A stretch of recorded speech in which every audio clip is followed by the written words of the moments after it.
Chapter 52. Elizabeth had the satisfaction of receiving an answer to her letter as soon as she possibly could.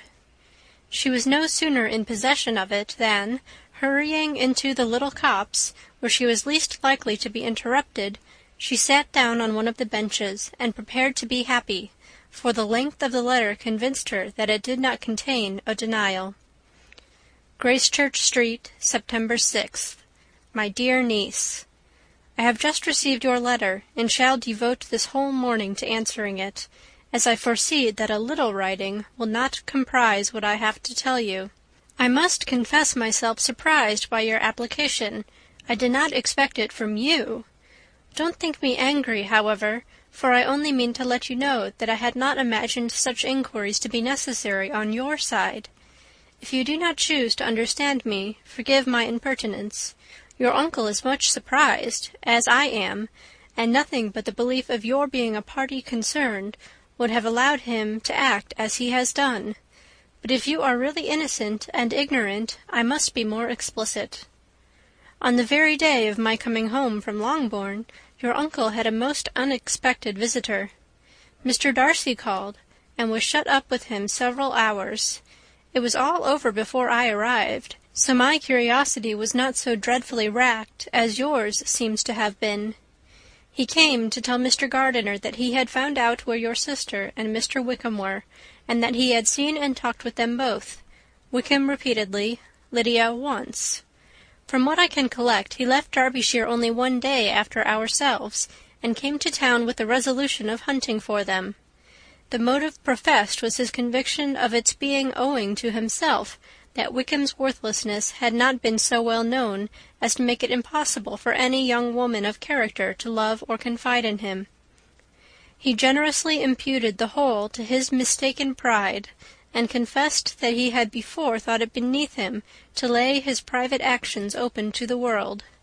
His character was to speak for itself. He called it, therefore, his duty to step forward and endeavour to remedy an evil which had been brought on by himself. If he had another motive, I am sure it would never disgrace him. He had been some days in town before he was able to discover them, but he had something to direct his search, which was more than we had, and the consciousness of this was another reason for his resolving to follow us. There is a lady, it seems, a Mrs. Young, who was some time ago governess to Miss Darcy, and was dismissed from her charge on some cause of disapprobation, though he did not say what. She then took a large house in Edward Street, and has since maintained herself by letting lodgings. This Mrs. Young was, he knew, intimately acquainted with Wickham, and he went to her for intelligence of him as soon as he got to town, but it was 2 or 3 days before he could get from her what he wanted. She would not betray her trust, I suppose, without bribery and corruption, for she really did know where her friend was to be found. Wickham, indeed, had gone to her on their first arrival in London, and had she been able to receive them into her house, they would have taken up their abode with her. At length, however, our kind friend procured the wished-for direction. They were in Street. He saw Wickham, and afterwards insisted on seeing Lydia. His first object with her, he acknowledged, had been to persuade her to quit her present disgraceful situation, and return to her friends as soon as they could be prevailed on to receive her, offering his assistance as far as it would go. But he found Lydia absolutely resolved on remaining where she was. She cared for none of her friends, she wanted no help of his, she would not hear of leaving Wickham. She was sure they would be married some time or other, and it did not much signify when. Since such were her feelings, it only remained, he thought, to secure and expedite a marriage, which, in his very first conversation with Wickham, he easily learnt had never been his design. He confessed himself obliged to leave the regiment on account of some debts of honour, which were very pressing, and scrupled not to lay all the ill consequences of Lydia's flight on her own folly alone. He meant to resign his commission immediately, and as to his future situation, he could conjecture very little about it. He must go somewhere, but he did not know where, and he knew he should have nothing to live on. Mr. Darcy asked him why he had not married your sister at once. Though Mr. Bennet was not imagined to be very rich, he would have been able to do something for him, and his situation must have been benefited by marriage.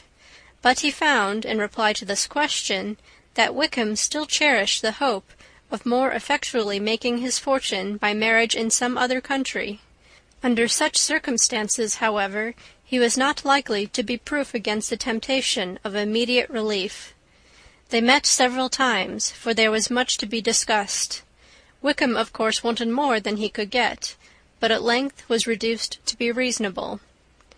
Everything being settled between them, Mr. Darcy's next step was to make your uncle acquainted with it, and he first called in Gracechurch Street the evening before I came home. But Mr. Gardiner could not be seen, and Mr. Darcy found, on further inquiry, that your father was still with him, but would quit town the next morning. He did not judge your father to be a person whom he could so properly consult as your uncle, and therefore readily postponed seeing him till after the departure of the former. He did not leave his name, and till the next day it was only known that a gentleman had called on business. On Saturday he came again. Your father was gone, your uncle at home, and, as I said before, they had a great deal of talk together. They met again on Sunday, and then I saw him too. It was not all settled before Monday. As soon as it was, the express was sent off to Longbourn. But our visitor was very obstinate. I fancy, Lizzie, that obstinacy is the real defect of his character after all. He has been accused of many faults at different times, but this is the true one. Nothing was to be done that he did not do himself, though I am sure, and I do not speak it to be thanked, therefore say nothing about it, your uncle would most readily have settled the whole. They battled it together for a long time, which was more than either the gentleman or lady concerned in it deserved.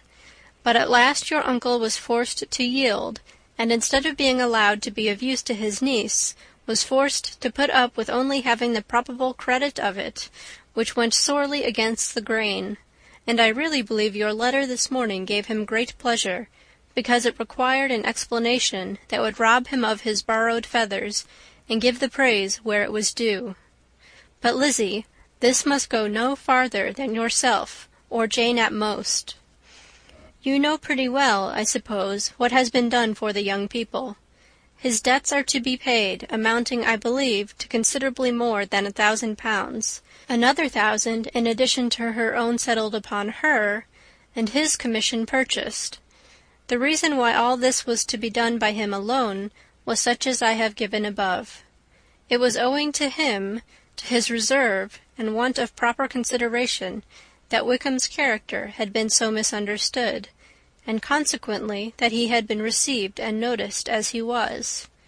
Perhaps there was some truth in this, though I doubt whether his reserve, or anybody's reserve, can be answerable for the event. But in spite of all this fine talking, my dear Lizzie, you may rest perfectly assured that your uncle would never have yielded if we had not given him credit for another interest in the affair.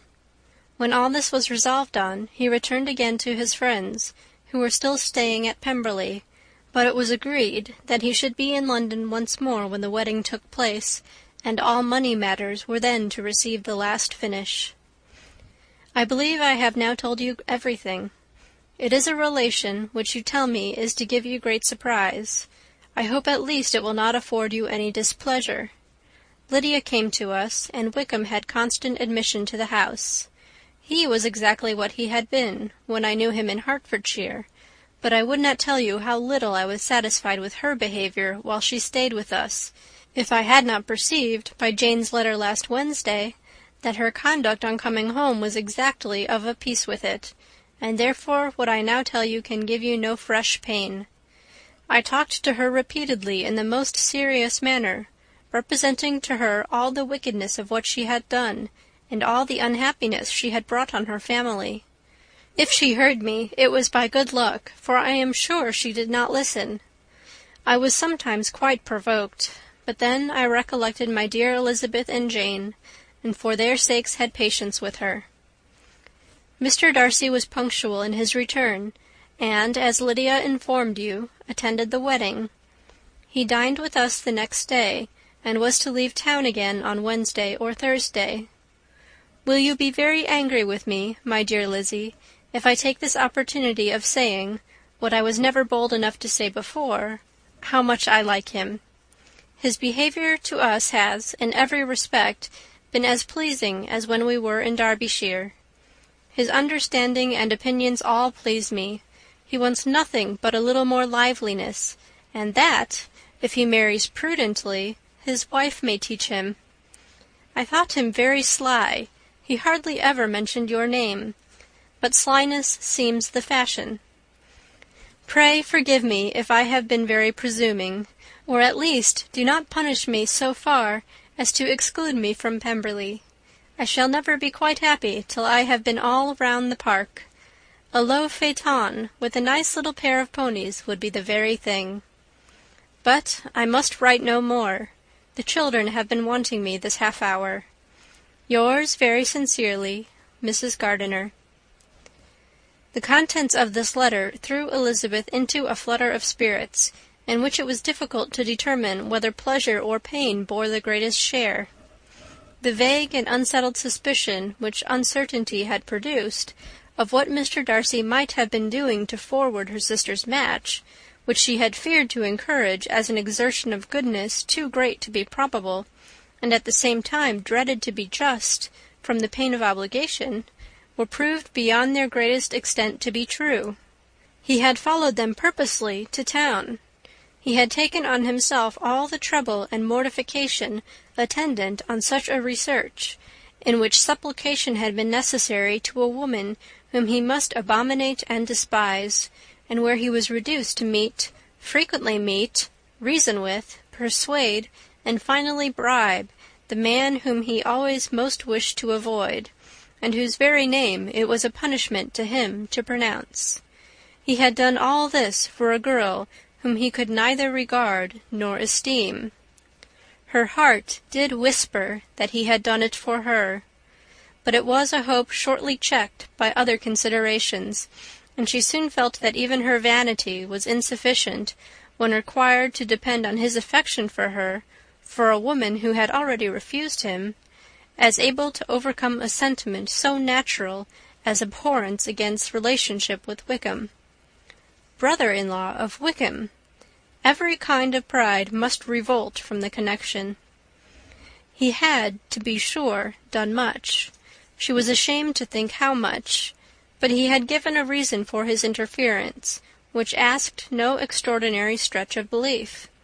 It was reasonable that he should feel he had been wrong.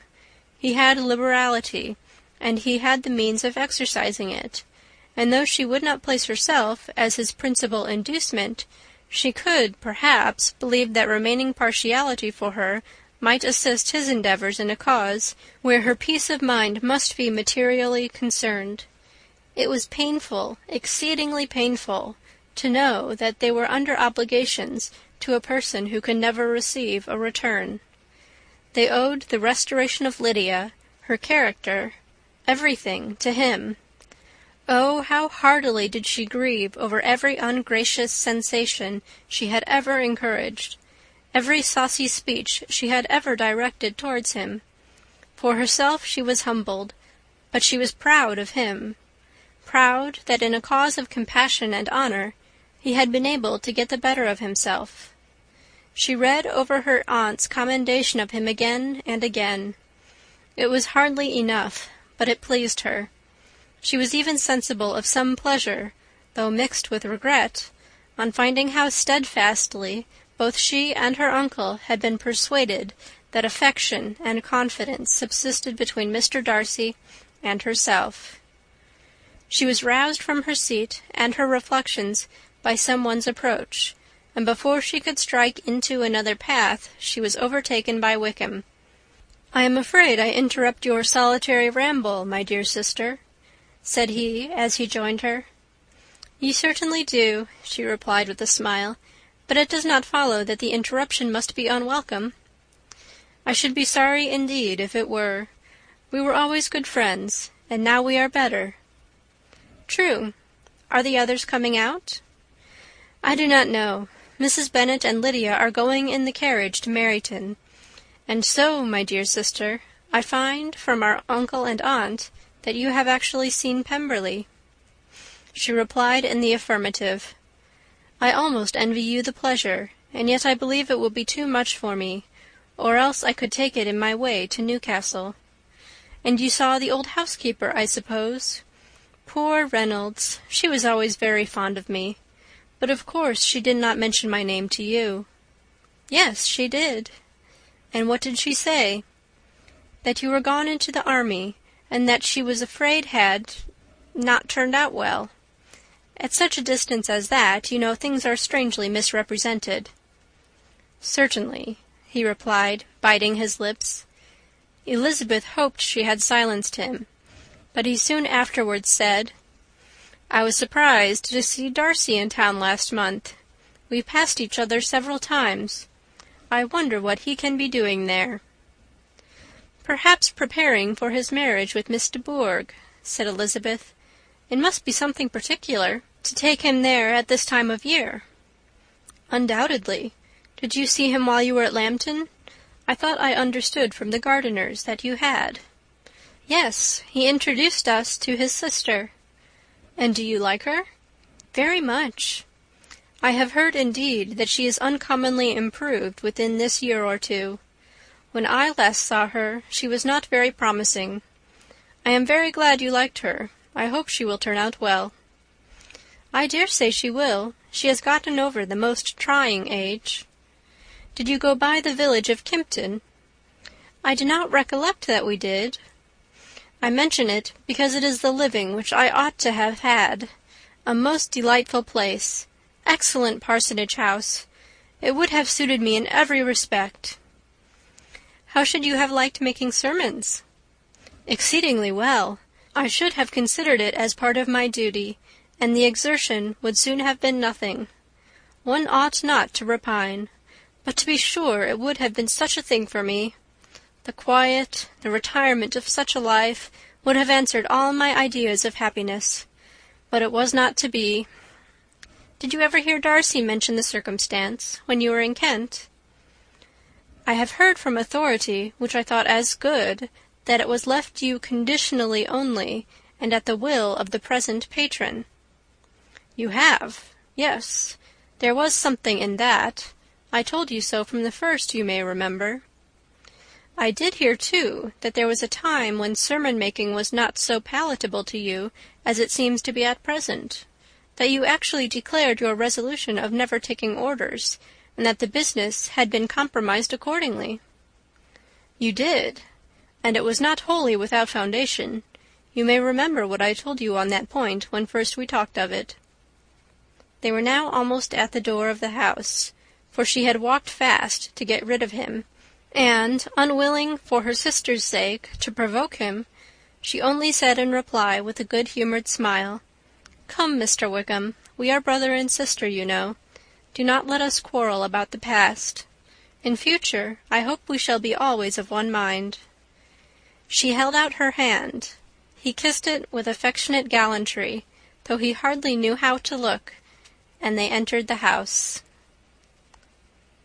End of chapter 52. Chapter 53. Mr. Wickham was so perfectly satisfied with this conversation that he never again distressed himself or provoked his dear sister Elizabeth by introducing the subject of it, and she was pleased to find that she had said enough to keep him quiet. The day of his and Lydia's departure soon came, and Mrs. Bennet was forced to submit to a separation which, as her husband by no means entered into her scheme of their all going to Newcastle, was likely to continue at least a 12-month. "Oh, my dear Lydia," she cried, "when shall we meet again?" "Oh, Lord, I don't know. Not these 2 or 3 years, perhaps. Write to me very often, my dear." "As often as I can. But you know married women have never much time for writing. My sisters may write to me. They will have nothing else to do." Mr. Wickham's adieus were much more affectionate than his wife's. He smiled, looked handsome, and said many pretty things. "He is as fine a fellow," said Mr. Bennet, as soon as they were out of the house, "as ever I saw. He simpers and smirks and makes love to us all. I am prodigiously proud of him. I defy even Sir William Lucas himself to produce a more valuable son-in-law." The loss of her daughter made Mrs. Bennet very dull for several days. "I often think," said she, "that there is nothing so bad as parting with one's friends. One seems so forlorn without them." "This is the consequence, you see, madam, of marrying a daughter," said Elizabeth. "It must make you better satisfied that your other 4 are single." "It is no such thing. Lydia does not leave me because she is married, but only because her husband's regiment happens to be so far off. If that had been nearer, she would not have gone so soon." But the spiritless condition which this event threw her into was shortly relieved, and her mind opened again to the agitation of hope by an article of news which then began to be in circulation. The housekeeper at Netherfield had received orders to prepare for the arrival of her master, who was coming down in a day or two to shoot there for several weeks. Mrs. Bennet was quite in the fidgets. She looked at Jane, and smiled and shook her head by turns. "Well, well, and so Mr. Bingley is coming down, sister," for Mrs. Phillips first brought her the news. "Well, so much the better. Not that I care about it, though. He is nothing to us, you know, and I am sure I never want to see him again. But, however, he is very welcome to come to Netherfield, if he likes it. And who knows what may happen? But that is nothing to us. You know, sister, we agreed long ago never to mention a word about it." "And so is it quite certain he is coming?" "You may depend on it," replied the other, "for Mrs. Nichols was in Meryton last night.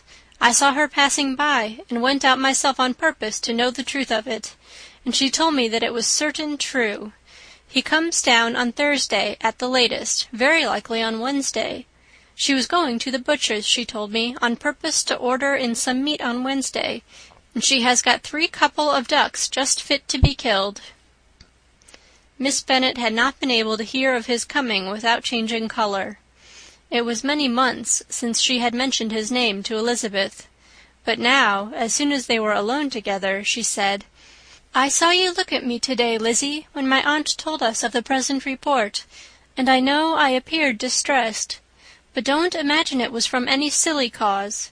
I was only confused for the moment, because I felt that I should be looked at. I do assure you that the news does not affect me either with pleasure or pain. I am glad of one thing, that he comes alone, because we shall see the less of him.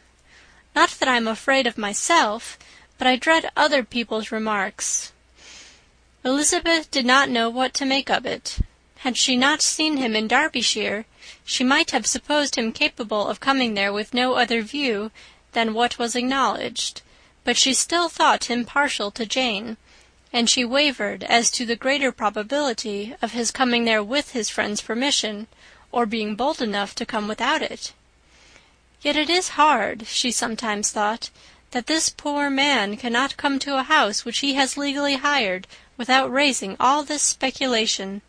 I will leave him to himself. In spite of what her sister declared, and really believed to be her feelings in the expectation of his arrival, Elizabeth could easily perceive that her spirits were affected by it. They were more disturbed, more unequal, than she had often seen them. The subject, which had been so warmly canvassed between their parents about a 12-month ago, was now brought forward again. "As soon as ever Mr. Bingley comes, my dear," said Mrs. Bennet, "you will wait on him, of course." "No, no.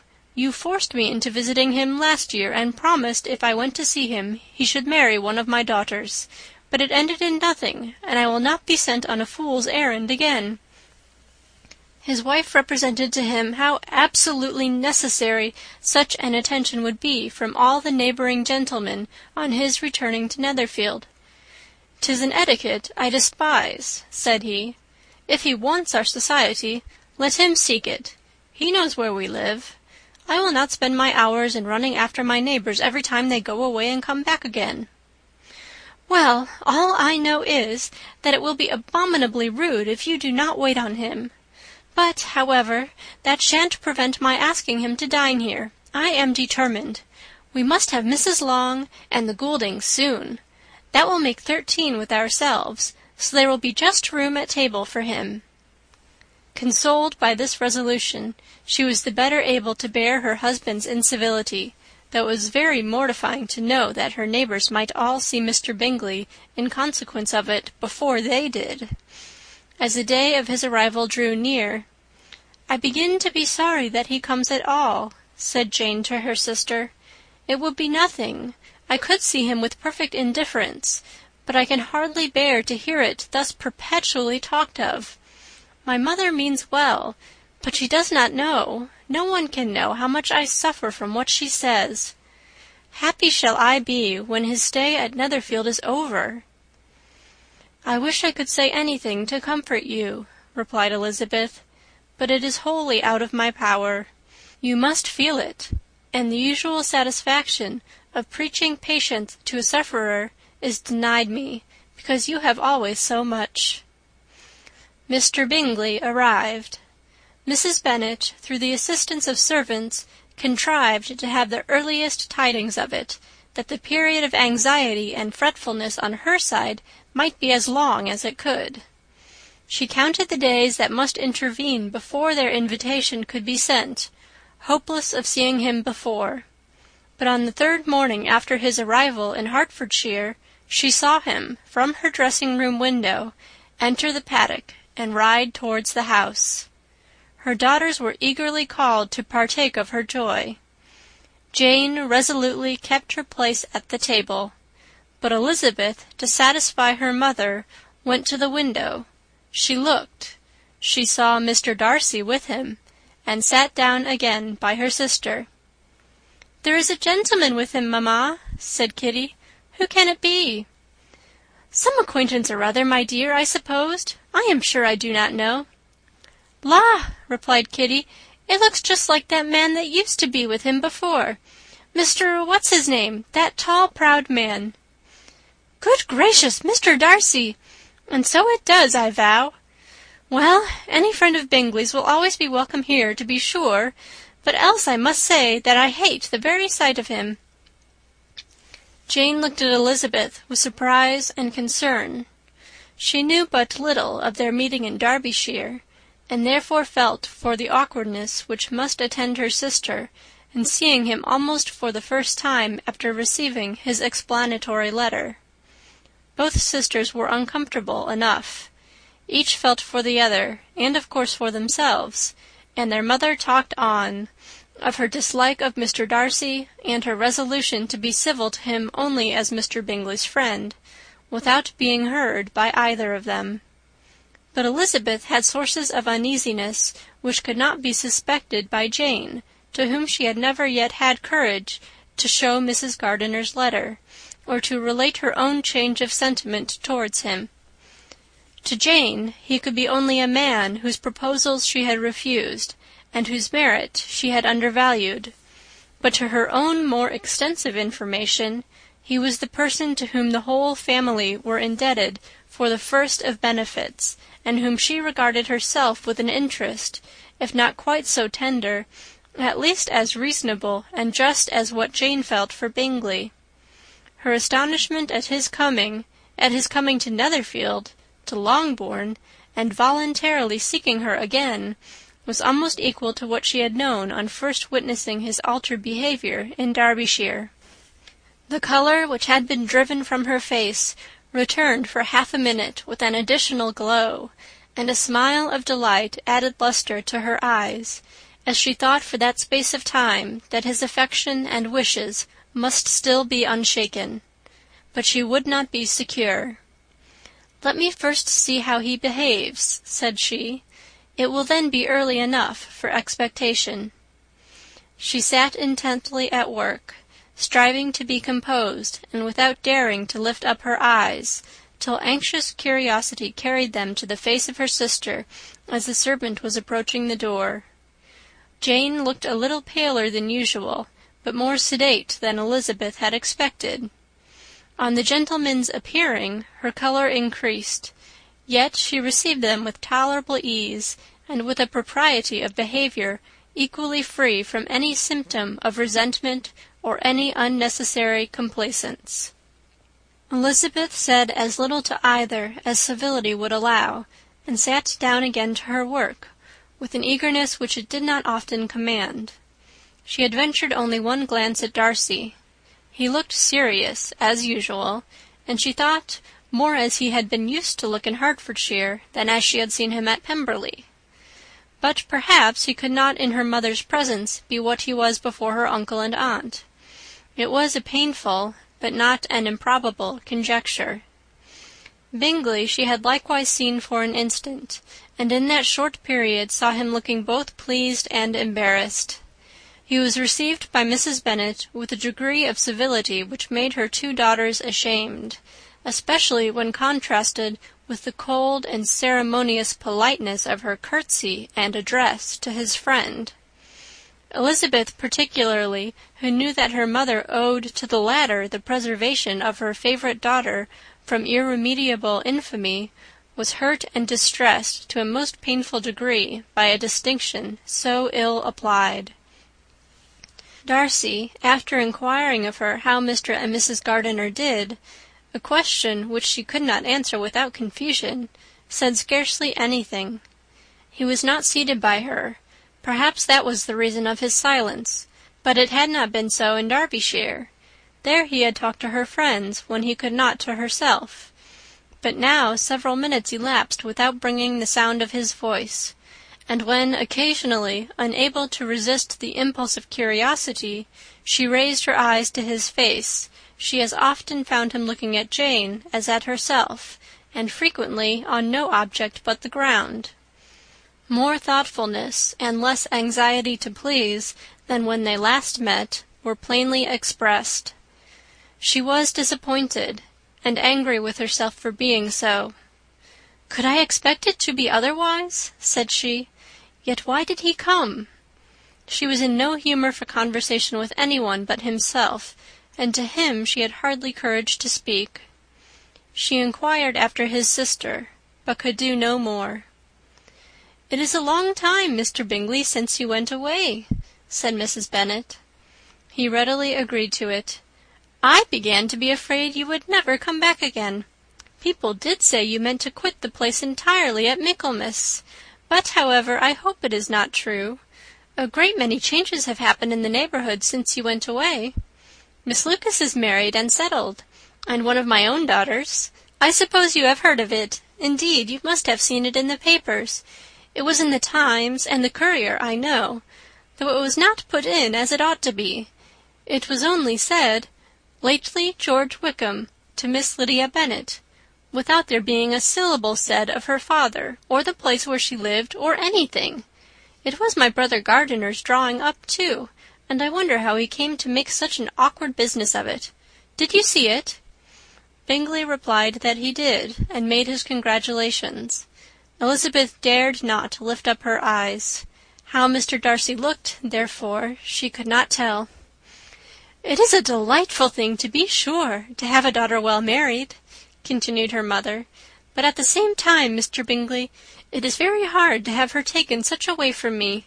They are gone down to Newcastle, a place quite northward, it seems, and there they are to stay, I do not know how long.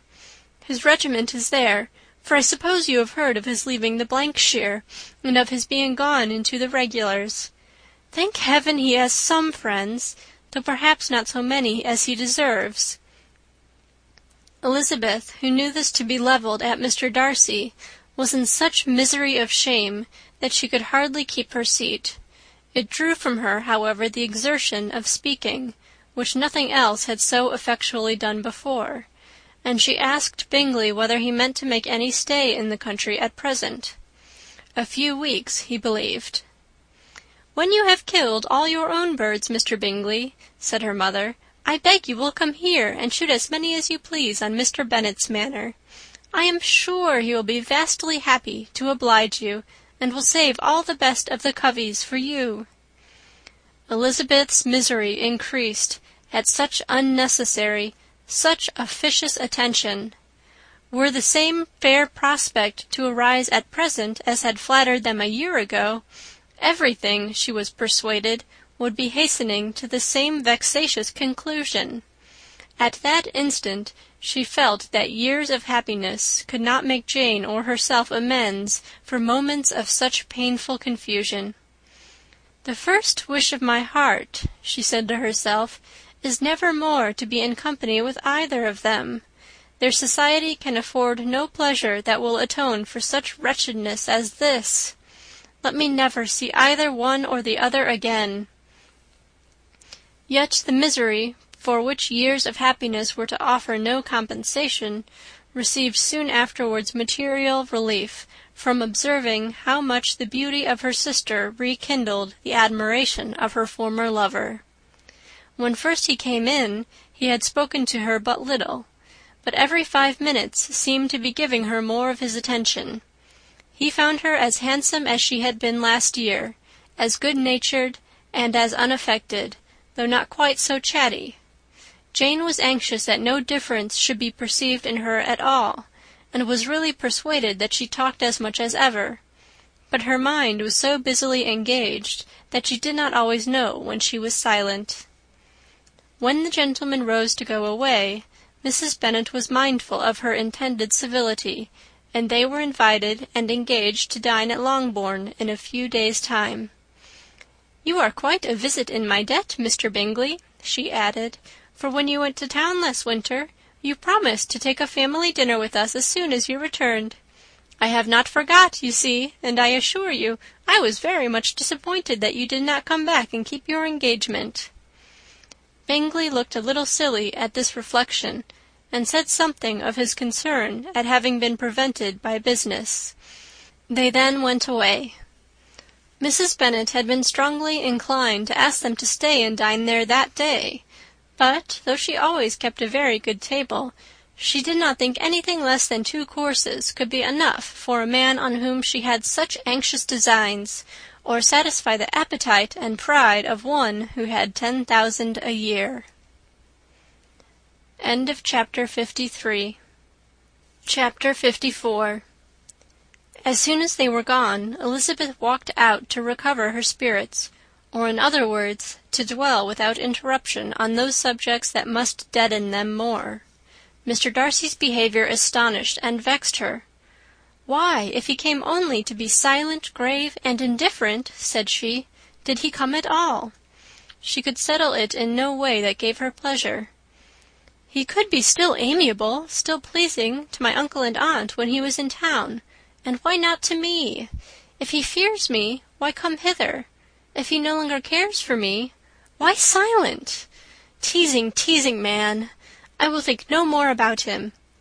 Her resolution was for a short time involuntarily kept by the approach of her sister, who joined her with a cheerful look, which showed her better satisfied with their visitors than Elizabeth. "Now," said she, "that this first meeting is over, I feel perfectly easy. I know my own strength, and I shall never be embarrassed again by his coming. I am glad he dines here on Tuesday. It will then be publicly seen that, on both sides, we meet only as common and indifferent acquaintance." "Yes, very indifferent indeed," said Elizabeth laughingly. "Oh, Jane, take care." "My dear Lizzy, you cannot think me so weak as to be in danger now." "I think you are in very great danger of making him as much in love with you as ever." They did not see the gentleman again till Tuesday, and Mrs. Bennet in the meanwhile was giving way to all the happy schemes which the good humour and common politeness of Bingley and half an hour's visit had revived. On Tuesday there was a large party assembled at Longbourn, and the two who were most anxiously expected, to the credit of their punctuality as sportsmen, were in very good time. When they repaired to the dining-room, Elizabeth eagerly watched to see whether Bingley would take the place which, in all their former parties, had belonged to him, by her sister. Her prudent mother, occupied by the same ideas, forbore to invite him to sit by herself. On entering the room, he seemed to hesitate, but Jane happened to look round, and happened to smile. It was decided. He placed himself by her. Elizabeth, with a triumphant sensation, looked towards his friend. He bore it with noble indifference, and she would have imagined that Bingley had received his sanction to be happy, had she not seen his eyes likewise turned towards Mr. Darcy, with an expression of half-laughing alarm. His behaviour to her sister was such, during dinner-time, as showed an admiration of her, which, though more guarded than formerly, persuaded Elizabeth that if left wholly to himself, Jane's happiness and his own would be speedily secured. Though she dared not depend upon the consequence, she yet received pleasure from observing his behaviour. It gave her all the animation that her spirits could boast, for she was in no cheerful humour. Mr. Darcy was almost as far from her as the table could divide them. He was on one side of her mother. She knew how little such a situation would give pleasure to either, or make either appear to advantage. She was not near enough to hear any of their discourse, but she could see how seldom they spoke to each other, and how formal and cold was their manner whenever they did. Her mother's ungraciousness made the sense of what they owed him more painful to Elizabeth's mind, and she would at times have given anything to be privileged to tell him that his kindness was neither unknown nor unfelt by the whole of the family. She was in hopes that the evening would afford some opportunity of bringing them together, that the whole of the visit would not pass away without enabling them to enter into something more of conversation than the mere ceremonious salutation attending his entrance. Anxious and uneasy, the period which passed in the drawing-room before the gentlemen came was wearisome and dull to a degree that almost made her uncivil.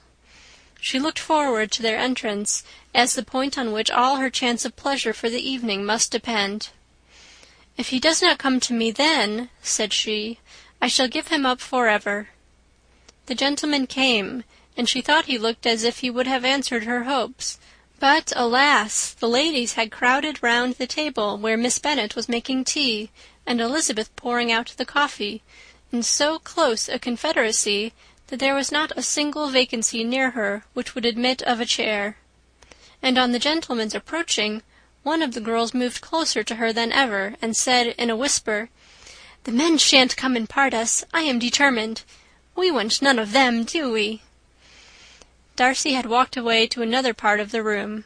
She followed him with her eyes, envied every one to whom he spoke, had scarcely patience enough to help anybody to coffee, and then was enraged against herself for being so silly. A man who has once been refused! How could I ever be foolish enough to expect a renewal of his love? Is there one among the sex who would not protest against such a weakness as a second proposal to the same woman? There is no indignity so abhorrent to their feelings. She was a little revived, however, by his bringing back his coffee-cup himself, and she seized the opportunity of saying, "Is your sister at Pemberley still?" "Yes, she will remain there till Christmas." "And quite alone? Have all her friends left her?" "Mrs. Annesley is with her. The others have been gone on to Scarborough these 3 weeks." She could think of nothing more to say, but if he wished to converse with her, he might have better success. He stood by her, however, for some minutes in silence, and at last, on the young lady's whispering to Elizabeth again, he walked away. When the tea-things were removed, and the card-tables placed, the ladies all rose, and Elizabeth was then hoping to be soon joined by him, when all her views were overthrown by seeing him fall a victim to her mother's rapacity for whist-players, and in a few moments after seated with the rest of the party. She now lost every expectation of pleasure. They were confined for the evening at different tables, and she had nothing to hope but that his eyes were so often turned towards her side of the room as to make him play as unsuccessfully as herself. Mrs. Bennet had designed to keep the 2 Netherfield gentlemen to supper, but their carriage was unluckily ordered before any of the others, and she had no opportunity of detaining them. "Well, girls," said she, as soon as they were left to themselves, "what say you to the day? I think everything has passed off uncommonly well, I assure you. The dinner was as well dressed as any I ever saw. The venison was roasted to a turn, and everybody said they never saw so fat a haunch. The soup was 50 times better than what we had at the Lucases last week, and even Mr. Darcy acknowledged that the partridges were remarkably well done, and I suppose he has 2 or 3 French cooks at least. And my dear Jane, I never saw you look in greater beauty. Mrs. Long said so too, for I asked her whether you did not, and what do you think she said besides? 'Ah, Mrs. Bennet, we shall have her at Netherfield at last.' She did indeed. I do think Mrs. Long is as good a creature as ever lived, and her nieces are very pretty behaved girls, and not at all handsome. I like them prodigiously."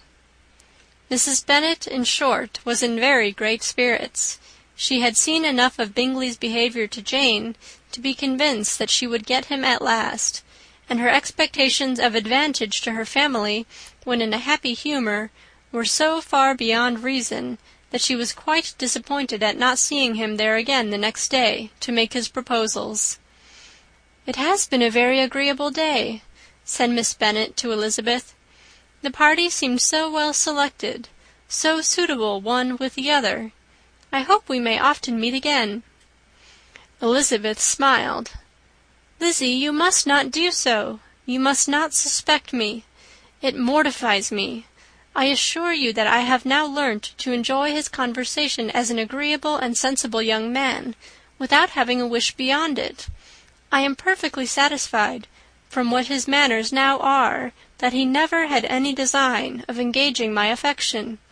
It is only that he is blessed with greater sweetness of address and a stronger desire of generally pleasing than any other man." "You are very cruel," said her sister. "You will not let me smile, and are provoking me to it every moment." "How hard it is in some cases to be believed!"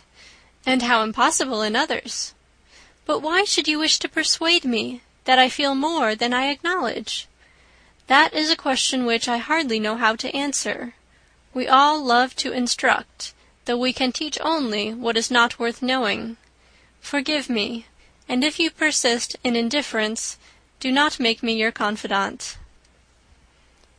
Chapter 55. A few days after this visit, Mr. Bingley called again, and alone. His friend had left him that morning for London, but was to return home in 10 days' time. He sat with them above an hour, and was in remarkably good spirits. Mrs. Bennet invited him to dine with them, but, with many expressions of concern, he confessed himself engaged elsewhere. "Next time you call," said she, "I hope we shall be more lucky." He should be particularly happy at any time, etc., etc., and if she would give him leave, would take an early opportunity of waiting on them. "Can you come tomorrow?" Yes, he had no engagement at all for tomorrow, and her invitation was accepted with alacrity. He came, and in such very good time that the ladies were none of them dressed. In ran Mrs. Bennet to her daughter's room, in her dressing-gown, and with her hair half finished, crying out, "My dear Jane, make haste and hurry down. He is come. Mr. Bingley is come. He is indeed. Make haste, make haste. Here, Sarah, come to Miss Bennet this moment, and help her on with her gown. Never mind Miss Lizzie's hair." "We will be down as soon as we can," said Jane, "but I dare say Kitty is forwarder than either of us, for she went upstairs half an hour ago." "Oh, hang Kitty! What has she to do with it? Come, be quick, be quick! Where is your sash, my dear?" But when her mother was gone, Jane would not be prevailed on to go down without one of her sisters. The same anxiety to get them by themselves was visible again in the evening. After tea, Mr. Bennet retired to the library, as was his custom, and Mary went upstairs to her instrument. 2 obstacles of the 5 being thus removed, Mrs. Bennet sat looking and winking at Elizabeth and Catherine for a considerable time without making any impression on them. Elizabeth would not observe her, and when at last Kitty did, she very innocently said, "What is the matter, mamma? What do you keep winking at me for? What am I to do?" "Nothing, child, nothing. I did not wink at you." She then sat still 5 minutes longer, but, unable to waste such a precious occasion, she suddenly got up, and saying to Kitty, "Come here, my love, I want to speak to you," took her out of the room. Jane instantly gave a look at Elizabeth which spoke her distress at such premeditation, and her entreaty that she would not give in to it. In a few minutes Mrs. Bennet half opened the door and called out, "Lizzie, my dear, I want to speak with you." Elizabeth was forced to go. "We may as well leave them by themselves, you know," said her mother, as soon as she was in the hall. "Kitty and I are going upstairs to sit in my dressing-room." Elizabeth made no attempt to reason with her mother, but remained quietly in the hall till she and Kitty were out of sight, then returned into the drawing-room. Mrs. Bennet's schemes for this day were ineffectual. Bingley was everything that was charming, except the professed lover of her daughter. His ease and cheerfulness rendered him a most agreeable addition to their evening party, and he bore, with the ill-judged officiousness of the mother, and heard all her silly remarks with a forbearance and command of countenance particularly grateful to the daughter. He scarcely needed an invitation to stay supper, and before he went away an engagement was formed, chiefly through his own and Mrs. Bennet's means, for his coming next morning to shoot with her husband. After this day Jane said no more of her indifference. Not a word passed between the sisters concerning Bingley, but Elizabeth went to bed in the happy belief that all must speedily be concluded, unless Mr. Darcy returned within the stated time. Seriously, however, she felt tolerably persuaded that all this must have taken place with that gentleman's concurrence. Bingley was punctual to his appointment, and he and Mr. Bennet spent the morning together, as had been agreed on. The latter was much more agreeable than his companion expected. There was nothing of presumption or folly in Bingley that could provoke his ridicule, or disgust him into silence, and he was more communicative and less eccentric than the other had ever seen him. Bingley, of course, returned with him to dinner, and in the evening Mrs. Bennet's invention was again at work to get everybody away from him and her daughter. Elizabeth, who had a letter to write, went into the breakfast-room for that purpose soon after tea, for as the others were all going to sit down to cards, she could not be wanted to counteract her mother's schemes. But on returning to the drawing-room, when her letter was finished, she saw, to her infinite surprise, there was reason to fear that her mother had been too ingenious for her. On opening the door, she perceived her sister and Bingley standing together over the hearth, as if engaged in earnest conversation, and had this led to no suspicion, the faces of both, as they hastily turned round and moved away from each other, would have told it all. Their situation was awkward enough, but hers, she thought, was still worse. Not a syllable was uttered by either, and Elizabeth was on the point of going away again, when Bingley, who as well as the other had sat down, suddenly rose, and, whispering a few words to her sister, ran out of the room. Jane could have no reserves from Elizabeth, where confidence would give pleasure, and instantly embracing her, acknowledged, with the liveliest emotion, that she was the happiest creature in the world. "'Tis too much," she added, "by far too much. I do not deserve it. Oh, why is not everybody as happy?" Elizabeth's congratulations were given with a sincerity, a warmth, a delight, which words could but poorly express. Every sentence of kindness was a fresh source of happiness to Jane. But she would not allow herself to stay with her sister, or say half that remained to be said for the present. "I must go instantly to my mother," she cried. "I would not on any account trifle with her affectionate solicitude, or allow her to hear it from anyone but myself.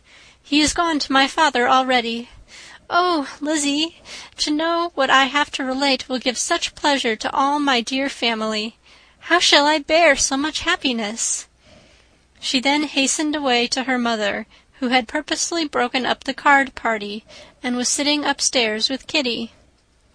Elizabeth, who was left by herself, now smiled at the rapidity and ease with which an affair was finally settled that had given them so many previous months of suspense and vexation. "And this," said she, "is the end of all his friend's anxious circumspection, of all his sister's falsehood and contrivance, the happiest, wisest, most reasonable end." In a few minutes she was joined by Bingley, whose conference with her father had been short and to the purpose. "Where is your sister?" said he hastily, as he opened the door. "With my mother upstairs. She will be down in a moment, I dare say." He then shut the door, and, coming up to her, claimed the good wishes and affection of a sister. Elizabeth honestly and heartily expressed her delight in the prospect of their relationship.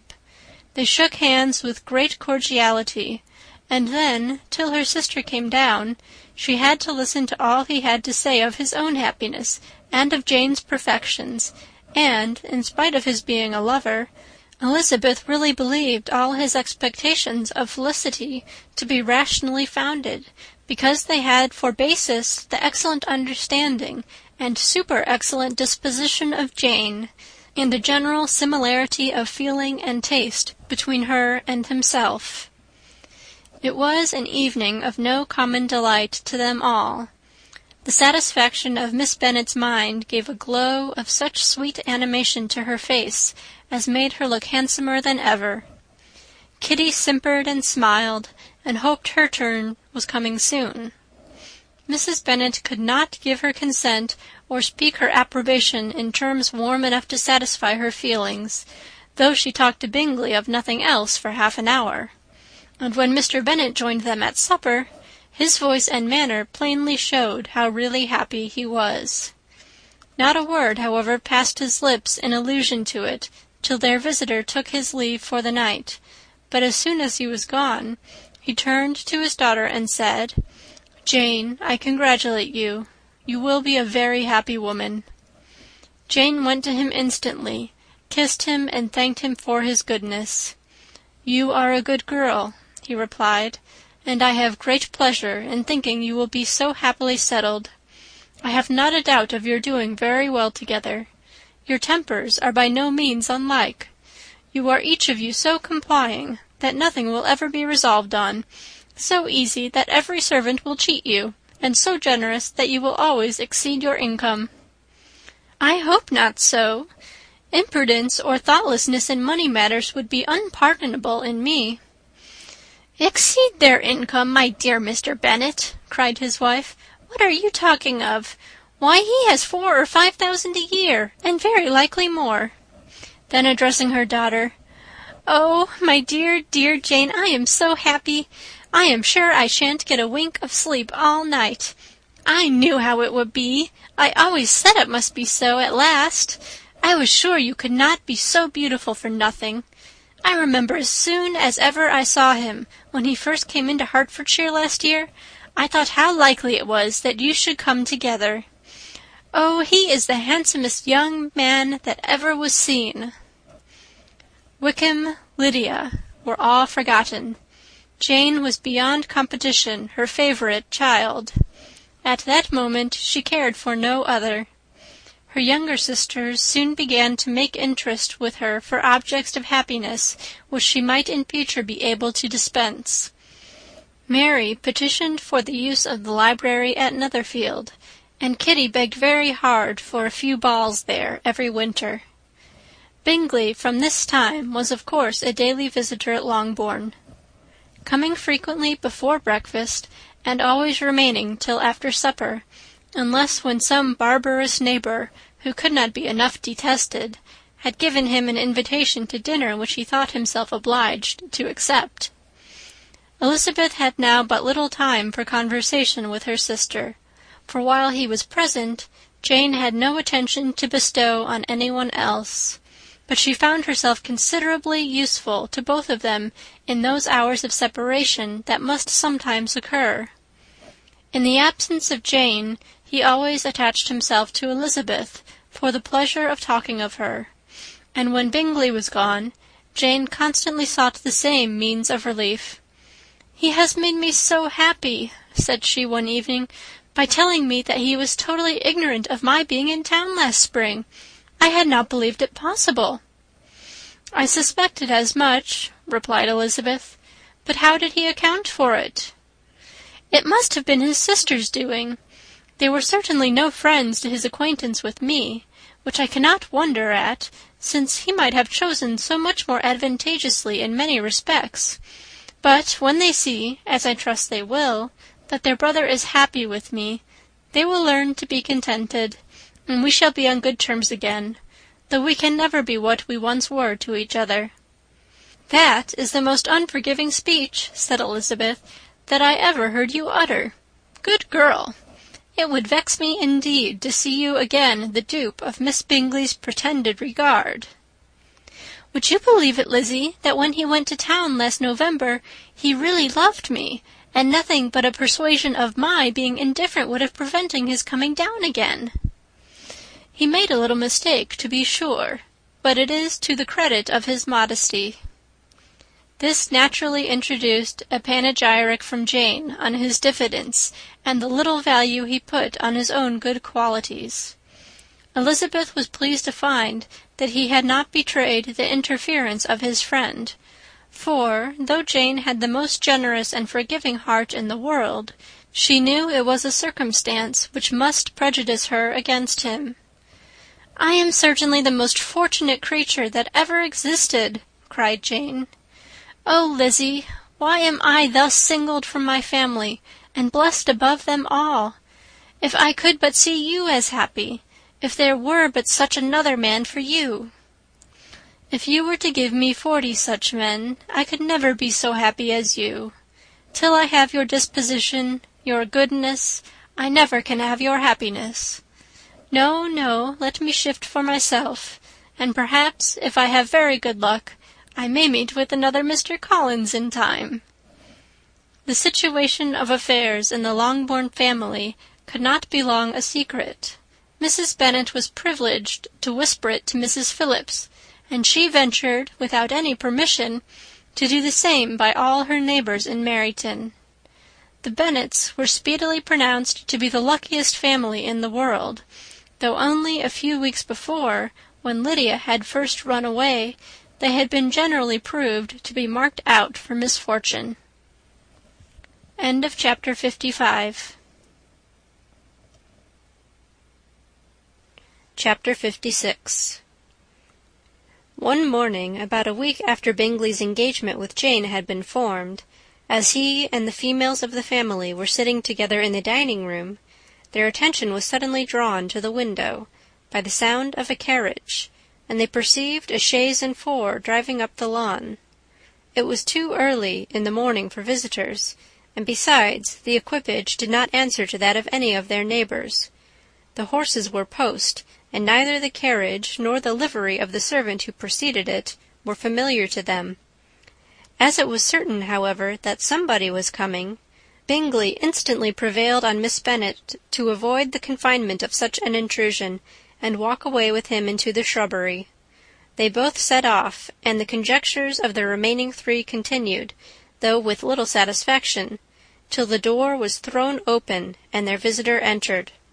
It was Lady Catherine de Bourgh. They were, of course, all intending to be surprised, but their astonishment was beyond their expectation, and on the part of Mrs. Bennet and Kitty, though she was perfectly unknown to them, even inferior to what Elizabeth felt.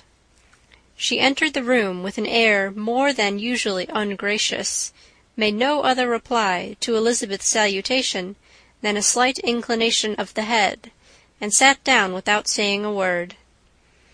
Elizabeth had mentioned her name to her mother on her ladyship's entrance, though no request of introduction had been made.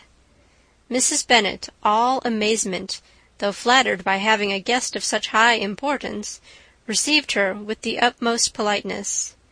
After sitting for a moment in silence, she said very stiffly to Elizabeth, "I hope you are well, Miss Bennet. That lady, I suppose, is your mother." Elizabeth replied very concisely that she was.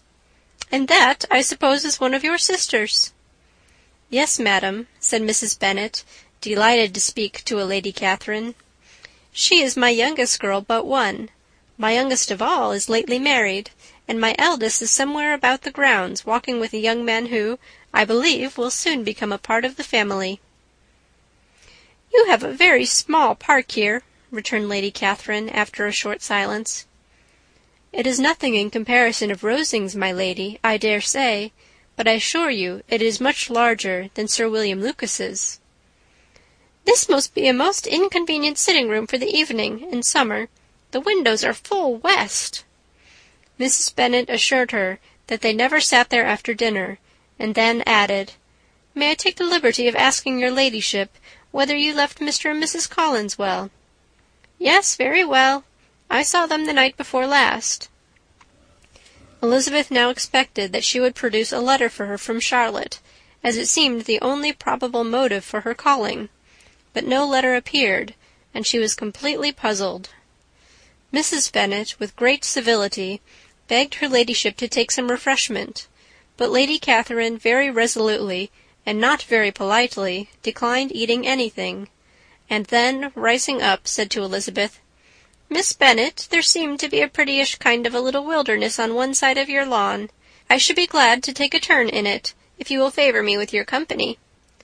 "Go, my dear," cried her mother, "and show her ladyship about the different walks. I think she will be pleased with the hermitage." Elizabeth obeyed, and running into her own room for her parasol, attended her noble guest downstairs.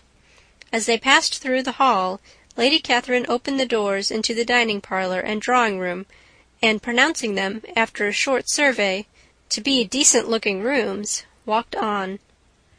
Her carriage remained at the door, and Elizabeth saw that her waiting-woman was in it. They proceeded in silence along the gravel walk that led to the copse. Elizabeth was determined to make no effort for conversation with a woman who was now more than usually insolent and disagreeable. "How could I ever think her like her nephew?" said she, as she looked in her face. As soon as they entered the copse, Lady Catherine began in the following manner. "You can be at no loss, Miss Bennet, to understand the reason of my journey hither. Your own heart, your own conscience, must tell you why I come." Elizabeth looked with unaffected astonishment. "Indeed, you are mistaken, madam. I have not been at all able to account for the honour of seeing you here." "Miss Bennet," replied her ladyship in an angry tone, "you ought to know that I am not to be trifled with. But however insincere you may choose to be, you shall not find me so. My character has ever been celebrated for its sincerity and frankness, and in a cause of such a moment as this, I shall certainly not depart from it. A report of a most alarming nature reached me 2 days ago. I was told that not only your sister was on the point of being most advantageously married, but that you, that Miss Elizabeth Bennet, would in all likelihood be soon afterwards united to my nephew, my own nephew, Mr. Darcy. Though I know it must be a scandalous falsehood, though I would not injure him so much as to suppose the truth of it possible, I instantly resolved on setting off for this place, that I might make my sentiments known to you." "If you believed it impossible to be true," said Elizabeth, colouring with astonishment and disdain, "I wonder you took the trouble of coming so far. What could your ladyship propose by it?" "At once to insist upon having such a report universally contradicted." "Your coming to Longbourn to see me and my family," said Elizabeth coolly, "will be rather a confirmation of it, if indeed such a report is in existence." "If! Do you then pretend to be ignorant of it? Has it not been industriously circulated by yourselves? Do you not know that such a report is spread abroad?" "I never heard that it was." "And you can likewise declare that there is no foundation for it?" "I do not pretend to possess equal frankness with your ladyship, You may ask questions which I shall not choose to answer." "This is not to be borne, Miss Bennet. I insist on being satisfied. Has my nephew made you an offer of marriage?" "Your ladyship has declared it to be impossible." "It ought to be so. It must be so, while he retains the use of his reason. But your arts and allurements may, in a moment of infatuation, have made him forget what he owes to himself and to all his family. You may have drawn him in." "If I have, I shall be the last person to confess it." "Miss Bennet, do you know who I am? I have not been accustomed to such language as this. I am almost the nearest relation he has in the world, and am entitled to know all his dearest concerns." "But you are not entitled to know mine, nor will such behaviour as this ever induce me to be explicit." "Let me be rightly understood. This match, to which you have the presumption to aspire, can never take place. No, never. Mr. Darcy is engaged to my daughter. Now what have you to say?" "Only this, that if he is so, you can have no reason to suppose he will make an offer to me." Lady Catherine hesitated for a moment, and then replied, "The engagement between them is of a peculiar kind. From their infancy they have been intended for each other. It was the favourite wish of his mother as well as of hers. While in their cradles we planned the union, and now, at the moment when the wishes of both sisters would be accomplished in their marriage, to be prevented by a young woman of inferior birth, of no importance in the world, and wholly unallied to the family. Do you pay no regard to the wishes of his friends, to his tacit engagement with Miss de Bourgh? Are you lost to every feeling of propriety and delicacy? Have you not heard me say that, from his earliest hours, he was destined for his cousin?" "Yes, I had heard it before. But what is that to me? If there is no other objection to my marrying your nephew, I shall certainly not be kept from it by knowing that his mother and aunt wished him to marry Miss de Bourgh. You both did as much as you could in planning the marriage. Its completion depended on others. If Mr. Darcy is neither by honour nor inclination confined to his cousin, why is not he to make another choice? And if I am that choice, why may not I accept him?" "Because honour, decorum, prudence, nay, interest, forbid it. Yes, Miss Bennet, interest, for do not expect to be noticed by his family or friends, if you wilfully act against the inclinations of all. You will be censured, slighted, and despised by everyone connected with him. Your alliance will be a disgrace. Your name will never even be mentioned by any of us." "These are heavy misfortunes," replied Elizabeth. "But the wife of Mr. Darcy must have such extraordinary sources of happiness necessarily attached to her situation, that she could, upon the whole, have no cause to repine." "Obstinate, headstrong girl, I am ashamed of you. Is this your gratitude for my attentions to you last spring? Is nothing due to me on that score? Let us sit down. You are to understand, Miss Bennet, that I came here with the determined resolution of carrying my purpose, nor will I be dissuaded from it. I have not been used to submit to any person's whims. I have not been in the habit of brooking disappointment." "That will make your ladyship's situation at present more pitiable, but it will have no effect on me." "I will not be interrupted. Hear me in silence. My daughter and my nephew are formed for each other. They are descended on the maternal side from the same noble line, and on the father's from respectable, honourable, and ancient, though untitled, families. Their fortune on both sides is splendid.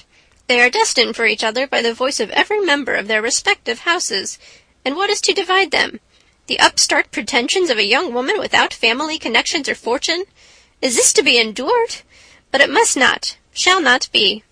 If you were sensible of your own good, you would not wish to quit the sphere in which you have been brought up." "In marrying your nephew, I should not consider myself as quitting that sphere. He is a gentleman. I am a gentleman's daughter. So far we are equal." "True, you are a gentleman's daughter. But who was your mother? Who are your uncles and aunts? Do not imagine me ignorant of their condition." "Whatever my connections may be," said Elizabeth, "if your nephew does not object to them, they can be nothing to you." "Tell me once and for all, are you engaged to him?" Though Elizabeth would not, for the mere purpose of obliging Lady Catherine, have answered this question, she could not but say, after a moment's deliberation, "I am not." Lady Catherine seemed pleased. "And will you promise me never to enter into such an engagement?" "I will make no promise of the kind." "Miss Bennet, I am shocked and astonished. I expected to find a more reasonable young woman. But do not deceive yourself into a belief that I will ever recede. I shall not go away till you have given me the assurance I require." "And I certainly never shall give it. I am not to be intimidated into anything so wholly unreasonable. Your ladyship wants Mr. Darcy to marry your daughter, but would my giving you the wished-for promise make their marriage at all more probable? Supposing him to be attached to me, would my refusing to accept his hand make him wish to bestow it on his cousin? Allow me to say, Lady Catherine, that the arguments with which you have supported this extraordinary application have been as frivolous as the application was ill-judged. You have widely mistaken my character, if you think I can be worked on by such persuasions as these. How far your nephew might approve of your interference in his affairs I cannot tell, but you have certainly no right to concern yourself in mine. I must beg, therefore, to be importuned no further on this subject." "Not so hasty, if you please. I have by no means done. To all the objections I have already urged, I have still another to add. I am no stranger to the particulars of your youngest sister's infamous elopement. I know it all, that the young man's marrying her was a patched-up business, at the expense of your father and uncles. And is such a girl to be my nephew's sister? Is her husband, is the son of his late father's steward, to be his brother? Heaven and earth, of what are you thinking? Are the shades of Pemberley to be thus polluted?" "You can now have nothing further to say," she resentfully answered. "You have insulted me in every possible method. I must beg to return to the house." And she rose as she spoke. Lady Catherine rose also, and they turned back.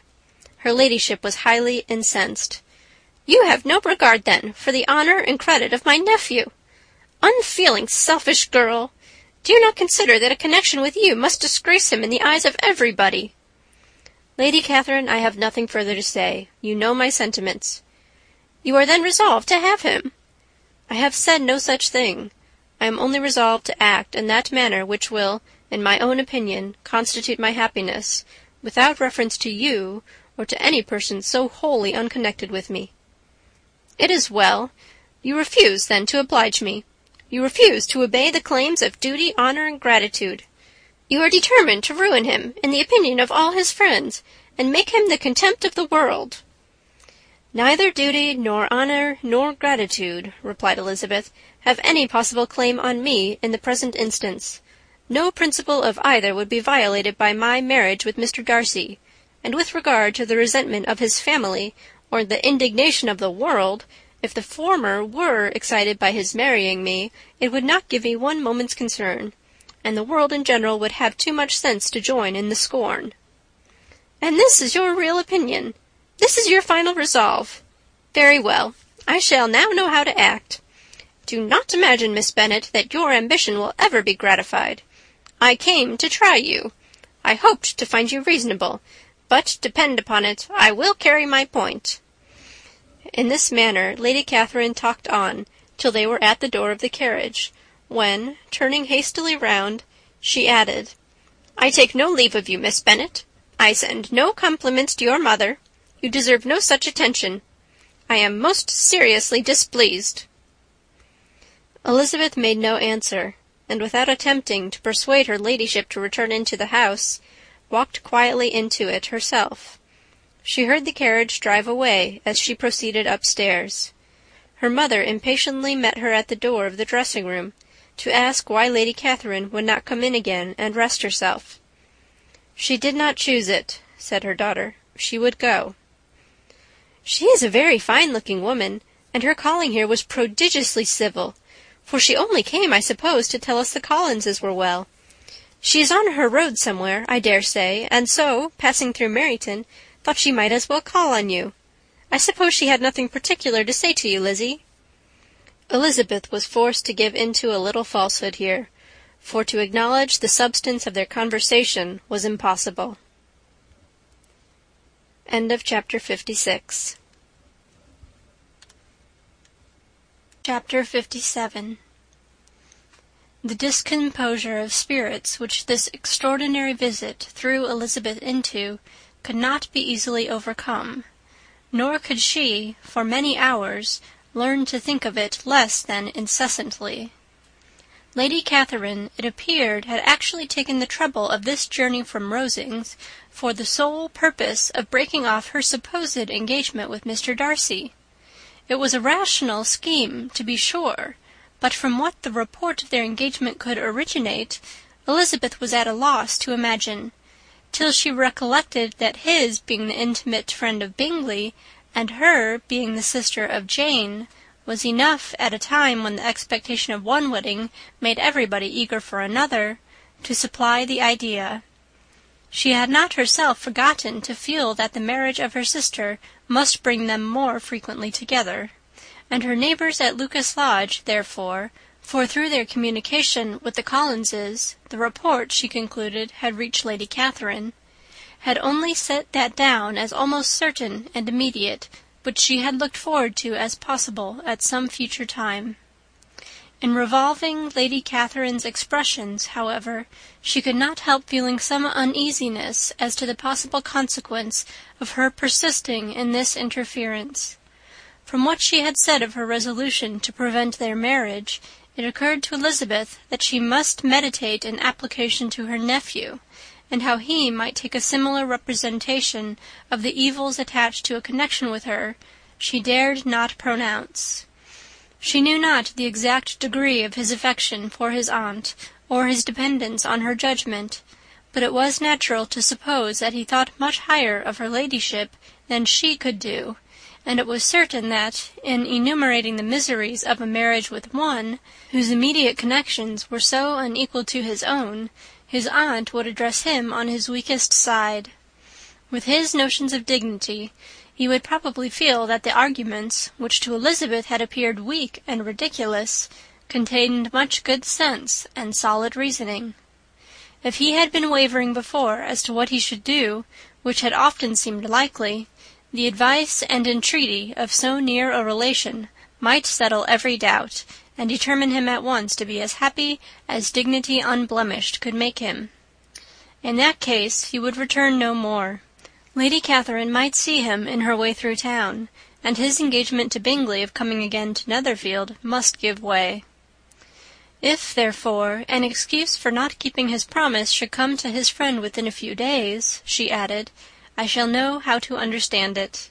I shall then give over every expectation, every wish of his constancy. If he is satisfied with only regretting me, when he might have obtained my affections and hand, I shall soon cease to regret him at all. The surprise of the rest of the family, on hearing who their visitor had been, was very great, but they obligingly satisfied it with the same kind of supposition which had appeased Mrs. Bennet's curiosity, and Elizabeth was spared from much teasing on the subject. The next morning, as she was going downstairs, she was met by her father, who came out of his library with a letter in his hand. "Lizzie," said he, "I was going to look for you. Come into my room." She followed him thither, and her curiosity to know what he had to tell her was heightened by the supposition of its being in some manner connected with the letter he held. It suddenly struck her that it might be from Lady Catherine, and she anticipated with dismay all the consequent explanations.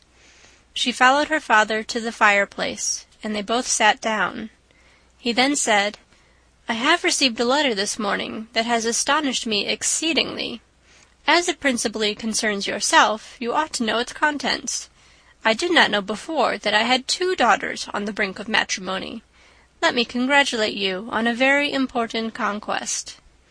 The colour now rushed into Elizabeth's cheeks, in the instantaneous conviction of its being a letter from the nephew instead of the aunt, and she was undetermined whether most to be pleased that he explained himself at all, or offended that his letter was not rather addressed to herself, when her father continued, "You look conscious. Young ladies have great penetration in such matters as these, but I think I may defy even your sagacity to discover the name of your admirer. This letter is from Mr. Collins." "From Mr. Collins? And what can he have to say?" "Something very much to the purpose, of course. He begins with congratulations on the approaching nuptials of my eldest daughter, of which it seems he has been told by some of the good-natured gossiping Lucases. I shall not sport with your impatience by reading what he says on that point. What relates to yourself is as follows. Having thus offered you the sincere congratulations of Mrs. Collins and myself on this happy event, let me now add a short hint on the subject of another, of which we have been advertised by the same authority.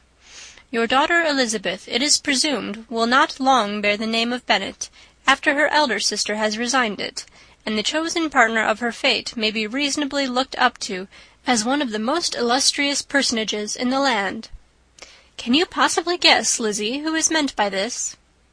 This young gentleman is blessed in a peculiar way with everything the heart of mortal can most desire, splendid property, noble kindred, and extensive patronage.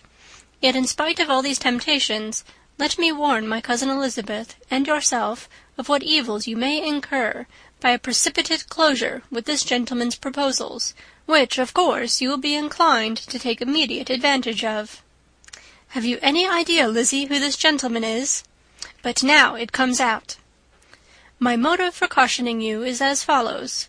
We have reason to imagine that his aunt, Lady Catherine de Bourgh, does not look on the match with a friendly eye. Mr. Darcy, you see, is the man. Now, Lizzie, I think I have surprised you. Could he or the Lucases have pitched on any man within the circle of our acquaintance whose name would have given the lie more effectually to what they related? Mr. Darcy, who never looks at any woman but to see a blemish, and who probably never looked at you in his life. It is admirable. Elizabeth tried to join in her father's pleasantry, but could only force one most reluctant smile. Never had his wit been directed in a manner so little agreeable to her. Are you not diverted? Oh, yes, pray read on. After mentioning the likelihood of this marriage to her ladyship last night, she immediately, with her usual condescension, expressed what she felt on the occasion. When it became apparent that on the score of some family objections on the part of my cousin, she would never give her consent to what she termed so disgraceful a match, I thought it my duty to give the speediest intelligence of this to my cousin, that she and her noble admirer may be aware of what they are about, and not run hastily into a marriage which has not been properly sanctioned. Mr. Collins, moreover, adds, I am truly rejoiced that my cousin Lydia's sad business has been so well hushed up, and am only concerned that their living together before the marriage took place should be so generally known. I must not, however, neglect the duties of my station, or refrain from declaring my amazement at hearing that you received the young couple into your house as soon as they were married. It was an encouragement of vice, and had I been the rector of Longbourn, I should very strenuously have opposed it. You ought certainly to forgive them as a Christian, but never to admit them in your sight, or allow their names to be mentioned in your hearing. That is his notion of Christian forgiveness. The rest of his letter is only about his dear Charlotte's situation and his expectation of a young olive branch. But, Lizzie, you look as if you did not enjoy it. You are not going to be missish, I hope, and pretend to be affronted at an idle report. For what do we live, but to make sport for our neighbours, and laugh at them in our turn? Oh, cried Elizabeth, I am excessively diverted, but it is so strange. Yes, that is what makes it amusing. Had they fixed on any other man, it would have been nothing. But his perfect indifference, and your pointed dislike, make it so delightfully absurd. Much as I abominate writing, I would not give up Mr. Collins's correspondence for any consideration. Nay, when I read a letter of his, I cannot help giving him the preference even over Wickham, much as I value the impudence and hypocrisy of my son-in-law. And pray, Lizzie, what said Lady Catherine about this report? Did she call to refuse her consent? To this question his daughter replied only with a laugh, and as it had been asked without the least suspicion, she was not distressed by his repeating it. Elizabeth had never been more at a loss to make her feelings appear what they were not. It was necessary to laugh when she would rather have cried. Her father had most cruelly mortified her by what he said of Mr. Darcy's indifference, and she could do nothing but wonder at such a want of penetration, or fear that perhaps, instead of his seeing too little, she might have fancied too much. Chapter 57. Chapter 58. Instead of receiving any such letter of excuse from his friend as Elizabeth half expected Mr. Bingley to do, he was able to bring Darcy with him to Longbourn before many days had passed after Lady Catherine's visit. The gentleman arrived early, and before Mrs. Bennet had time to tell him of their having seen his aunt, of which her daughter sat in momentary dread, Bingley, who wanted to be alone with Jane, proposed their all walking out. It was agreed to. Mrs. Bennet was not in the habit of walking. Mary could never spare time, but the remaining 5 set off together. Bingley and Jane, however, soon allowed the others to outstrip them. They lagged behind, while Elizabeth, Kitty, and Darcy were to entertain each other. Very little was said by either. Kitty was too much afraid of him to talk. Elizabeth was secretly forming a desperate resolution, and perhaps he might be doing the same.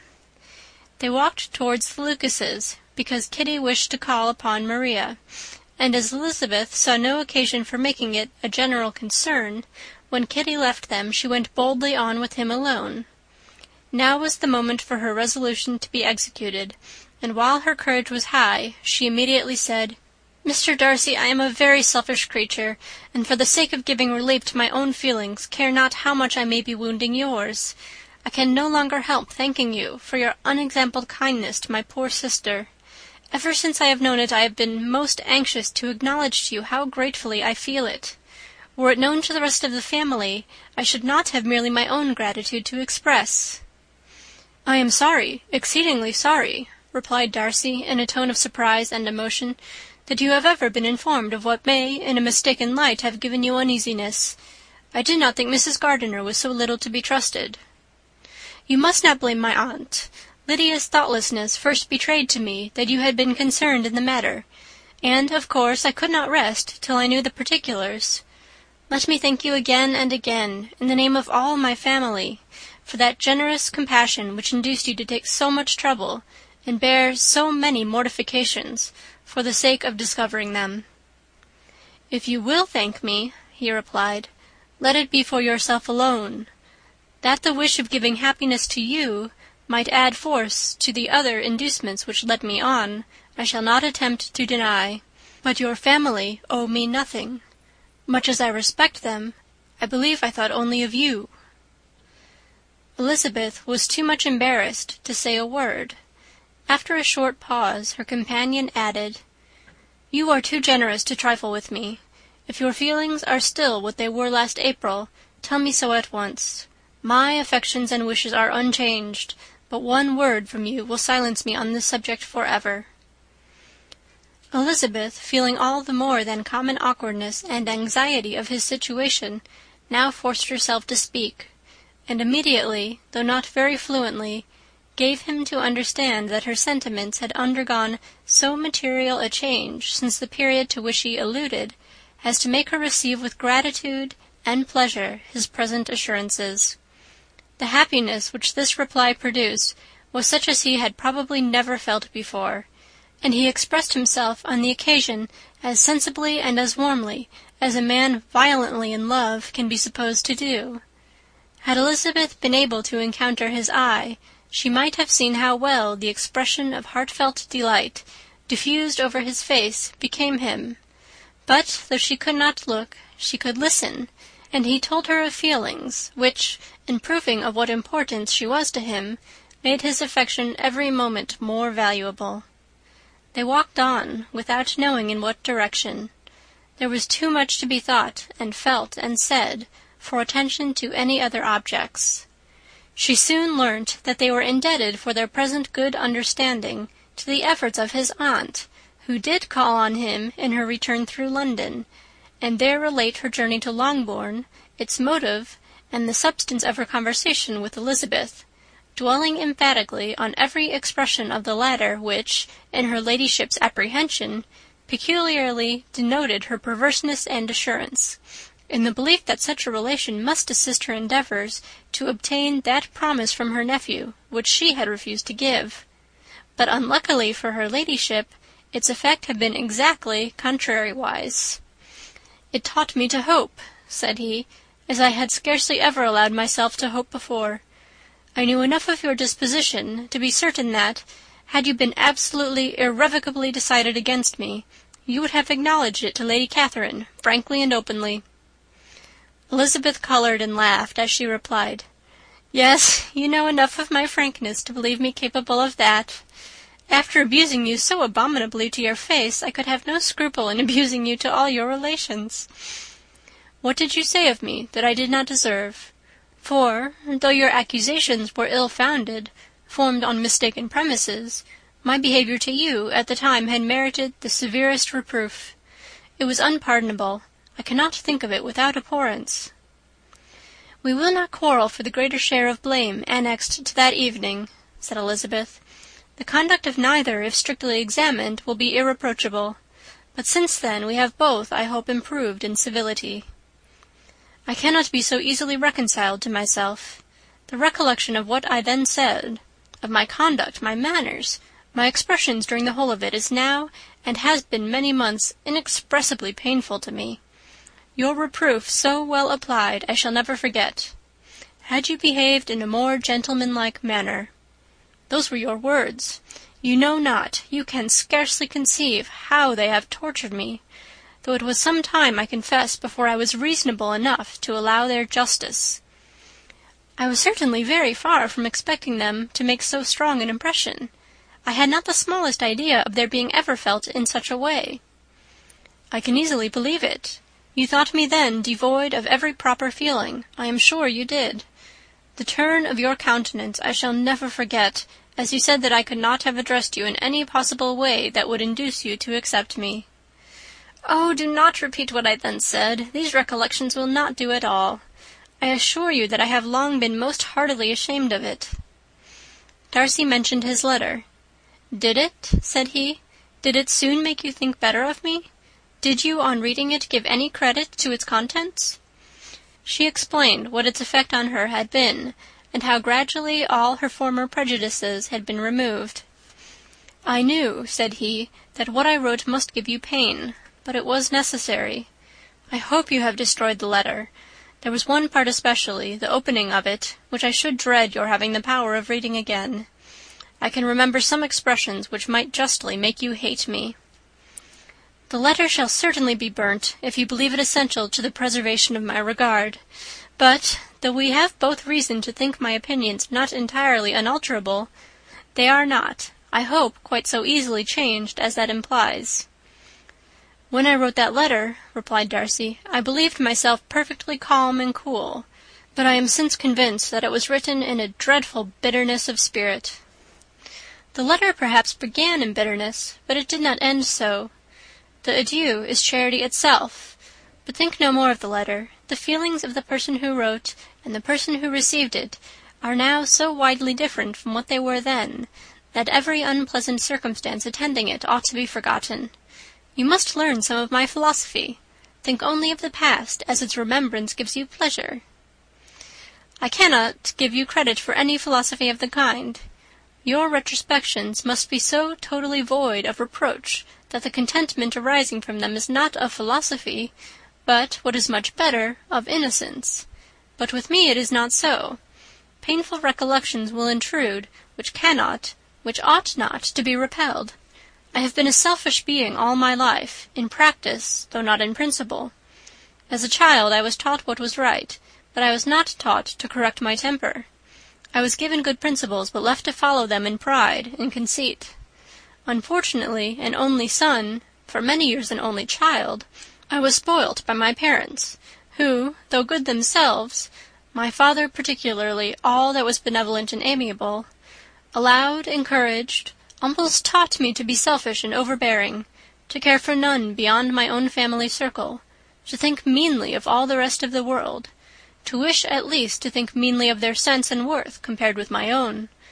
Such I was from 8 to 28, and such I might still have been, but for you, dearest, loveliest Elizabeth. What do I not owe you? You taught me a lesson, hard indeed at first, but most advantageous. By you I was properly humbled. I came to you without a doubt of my reception. You showed me how insufficient were all my pretensions to please a woman worthy of being pleased." "Had you then persuaded yourself that I should?" "Indeed I had. What will you think of my vanity? I believed you to be wishing, expecting my addresses. My manners must have been in fault, but not intentionally, I assure you. I never meant to deceive you, but my spirits might often lead me wrong. How you must have hated me after that evening!" "Hate you? I was angry perhaps at first, but my anger soon began to take a proper direction." "I am almost afraid of asking what you thought of me when we met at Pemberley. You blamed me for coming?" "No, indeed. I felt nothing but surprise." "Your surprise could not be greater than mine in being noticed by you. My conscience told me that I deserved no extraordinary politeness, and I confess that I did not expect to receive more than my due."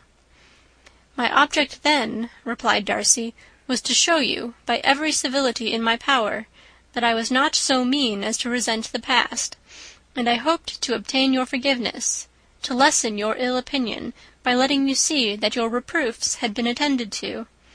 How soon any other wishes introduced themselves I can hardly tell, but I believe in about half an hour after I had seen you."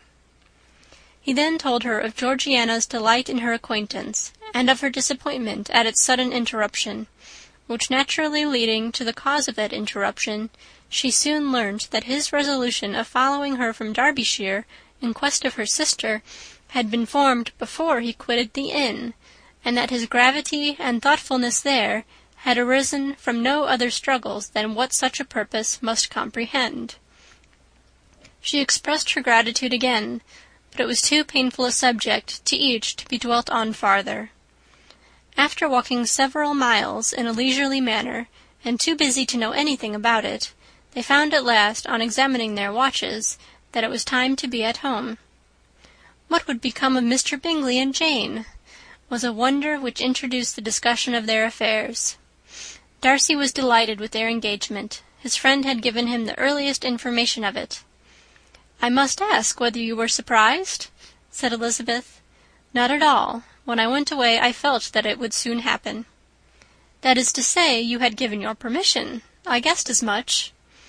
And though he exclaimed at the term, she found that it had been pretty much the case.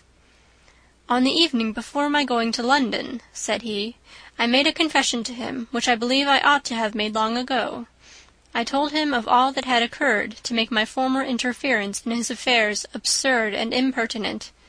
His surprise was great. He had never had the slightest suspicion. I told him, moreover, that I believed myself mistaken in supposing, as I had done, that your sister was indifferent to him, and as I could easily perceive that his attachment to her was unabated, I felt no doubt of their happiness together." Elizabeth could not help smiling at his easy manner of directing his friend. "Did you speak from your own observation," said she, "when you told him that my sister loved him, or merely from my information last spring?" "From the former. I had narrowly observed her during the 2 visits which I had lately made here, and I was convinced of her affection." "And your assurance of it, I suppose, carried immediate conviction to him?" "It did. Bingley is most unaffectedly modest. His diffidence had prevented his depending on his own judgment in so anxious a case, but his reliance on mine made everything easy. I was obliged to confess one thing, which for a time, and not unjustly, offended him. I could not allow myself to conceal that your sister had been in town 3 months last winter, that I had known it and purposely kept it from him. He was angry, but his anger, I am persuaded, lasted no longer than he remained in any doubt of your sister's sentiments. He has heartily forgiven me now." Elizabeth longed to observe that Mr. Bingley had been a most delightful friend, so easily guided that his worth was invaluable, but she checked herself. She remembered that he had yet to learn to be laughed at, and it was rather too early to begin. In anticipating the happiness of Bingley, which of course was to be inferior only to his own, he continued the conversation till they reached the house. In the hall they parted. Chapter 58. Chapter 59. "My dear Lizzy, where can you have been walking to?" was a question which Elizabeth received from Jane as soon as she entered their room, and from all the others when they sat down to the table. She had only to say in reply that they had wandered about till she was beyond her own knowledge. She coloured as she spoke, but neither that nor anything else awakened a suspicion of the truth. The evening passed quietly, unmarked by anything extraordinary. The acknowledged lovers talked and laughed. The unacknowledged were silent. Darcy was not of a disposition in which happiness overflows in mirth, and Elizabeth, agitated and confused, rather knew that she was happy than felt herself to be so, for besides the immediate embarrassment, there were other evils before her. She anticipated what would be felt in the family when her situation became known. She was aware that no one liked him but Jane, and even feared that with the others it was a dislike which not all his fortune and consequence might do away. At night she opened her heart to Jane. Though suspicion was very far from Miss Bennet's general habits, she was absolutely incredulous here. "You are joking, Lizzie! This cannot be! Engaged to Mr. Darcy? No, no, you shall not deceive me. I know it to be impossible." "This is a wretched beginning indeed.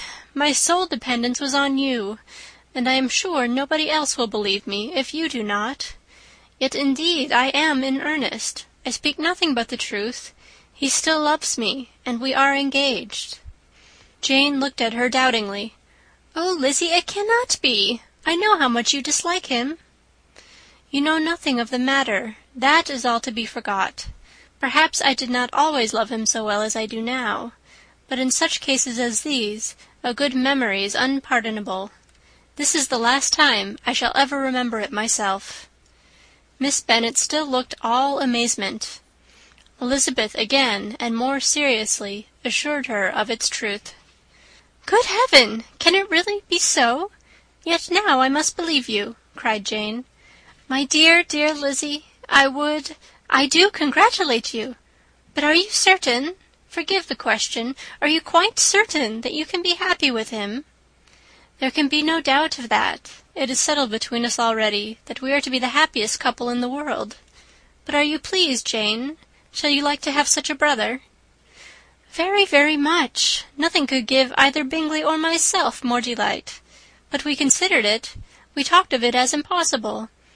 And do you really love him quite well enough? Oh, Lizzie, do anything rather than marry without affection. Are you quite sure that you feel what you ought to do?" "Oh, yes. You will only think I feel more than I ought to do when I tell you all." "What do you mean?" "Why, I must confess that I love him better than I do Bingley. I am afraid you will be angry." "My dearest sister, now be serious. I want to talk very seriously. Let me know everything that I am to know without delay. Will you tell me how long you have loved him?" "It has been coming on so gradually that I hardly know when it began. But I believe I must date it from my first seeing his beautiful grounds at Pemberley." Another entreaty that she would be serious, however, produced the desired effect, and she soon satisfied Jane by her solemn assurances of attachment. When convinced on that article, Miss Bennet had nothing further to wish. "Now I am quite happy," said she, "for you will be as happy as myself. I always had a value for him. Were it for nothing but his love of you, I must always have esteemed him. But now, as Bingley's friend and your husband, there can be only Bingley and yourself more dear to me. But, Lizzie, you have been very sly, very reserved with me. How little did you tell me of what passed at Pemberley and Lambton! I owe all that I know of it to another, not to you." Elizabeth told her the motives of her secrecy. She had been unwilling to mention Bingley, and the unsettled state of her own feelings had made her equally avoid the name of his friend. But now she would no longer conceal from her his share in Lydia's marriage. All was acknowledged, and half the night spent in conversation. "Good gracious!" cried Mrs. Bennet, as she stood at a window the next morning. "If that disagreeable Mr. Darcy is not coming here again with our dear Bingley! What can he mean by being so tiresome as to be always coming here? I had no notion but he would go a-shooting or something or other, and not disturb us with his company. What shall we do with him?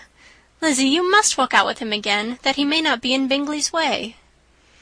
Elizabeth could hardly help laughing at so convenient a proposal, yet was really vexed that her mother should be always giving him such an epithet. As soon as they entered, Bingley looked at her so expressively, and shook hands with such warmth, as left no doubt of his good information, and he soon afterwards said aloud, "Mrs. Bennet, have you no more lanes hereabouts in which Lizzie may lose her way again to-day?" "I advise Mr. Darcy and Lizzie and Kitty," said Mrs. Bennet, "to walk to Oakham Mount this morning. It is a nice long walk, and Mr. Darcy has never seen the view." "It may do very well for the others," replied Bingley, "but I am sure it will be too much for Kitty. Won't it, Kitty?" Kitty owned that she had rather stay at home. Darcy professed a great curiosity to see the view from the Mount, and Elizabeth silently consented. As she went upstairs to get ready, Mrs. Bennet followed her, saying, "I am quite sorry, Lizzie, that you should be forced to have that disagreeable man all to yourself, but I hope you will not mind it. It is all for Jane's sake, you know, and there is no occasion for talking to him except just now and then, so do not put yourself to inconvenience." During their walk, it was resolved that Mr. Bennet's consent should be asked in the course of the evening. Elizabeth reserved to herself the application for her mother's. She could not determine how her mother would take it, sometimes doubting whether all his wealth and grandeur would be enough to overcome her abhorrence of the man, but whether she were violently set against the match, or violently delighted with it, it was certain that her manner would be equally ill adapted to do credit to her sense, and she could no more bear that Mr. Darcy should hear the first raptures of her joy than the first vehemence of her disapprobation. In the evening, soon after Mr. Bennet withdrew to the library, she saw Mr. Darcy rise also and follow him, and her agitation on seeing it was extreme. She did not fear her father's opposition, but he was going to be made unhappy, and that it should be through her means, that she, his favourite child, should be distressing him by her choice, should be filling him with fears and regrets in disposing of her, was a wretched reflection, and she sat in misery till Mr. Darcy appeared again, when, looking at him, she was a little relieved by his smile. In a few minutes he approached the table where she was sitting with Kitty, and while pretending to admire her work, said in a whisper, "Go to your father, he wants you in the library." She was gone directly. Her father was walking about the room, looking grave and anxious. "Lizzie," said he, "what are you doing? Are you out of your senses to be accepting this man? Have not you always hated him?" How earnestly did she then wish that her former opinions had been more reasonable, her expressions more moderate. It would have spared her from explanations and professions which it was exceedingly awkward to give, but they were now necessary, and she assured him with some confusion of her attachment to Mr. Darcy. "Or, in other words, you are determined to have him. He is rich, to be sure, and you may have more fine clothes and fine carriages than Jane, but will they make you happy?" "Have you any other objection," said Elizabeth, "than your belief of my indifference?" "None at all. We all know him to be a proud, unpleasant sort of man, but this would be nothing if you really liked him." I do like him," she replied with tears in her eyes. "I love him. Indeed, he has no improper pride. He is perfectly amiable. You do not know what he really is. Then pray do not pain me by speaking of him in such terms." "Lizzie," said her father, "I have given him my consent. He is the kind of man, indeed, to whom I should never dare refuse anything which he condescended to ask. I now give it to you, if you are resolved on having him. But let me advise you to think better of it. I know your disposition, Lizzie. I know that you could be neither happy nor respectable unless you truly esteemed your husband, unless you looked up to him as a superior. Your lively talents would place you in the greatest danger in an unequal marriage. You could scarcely escape discredit and misery. My child, let me not have the grief of seeing you unable to respect your partner in life. You know not what you are about."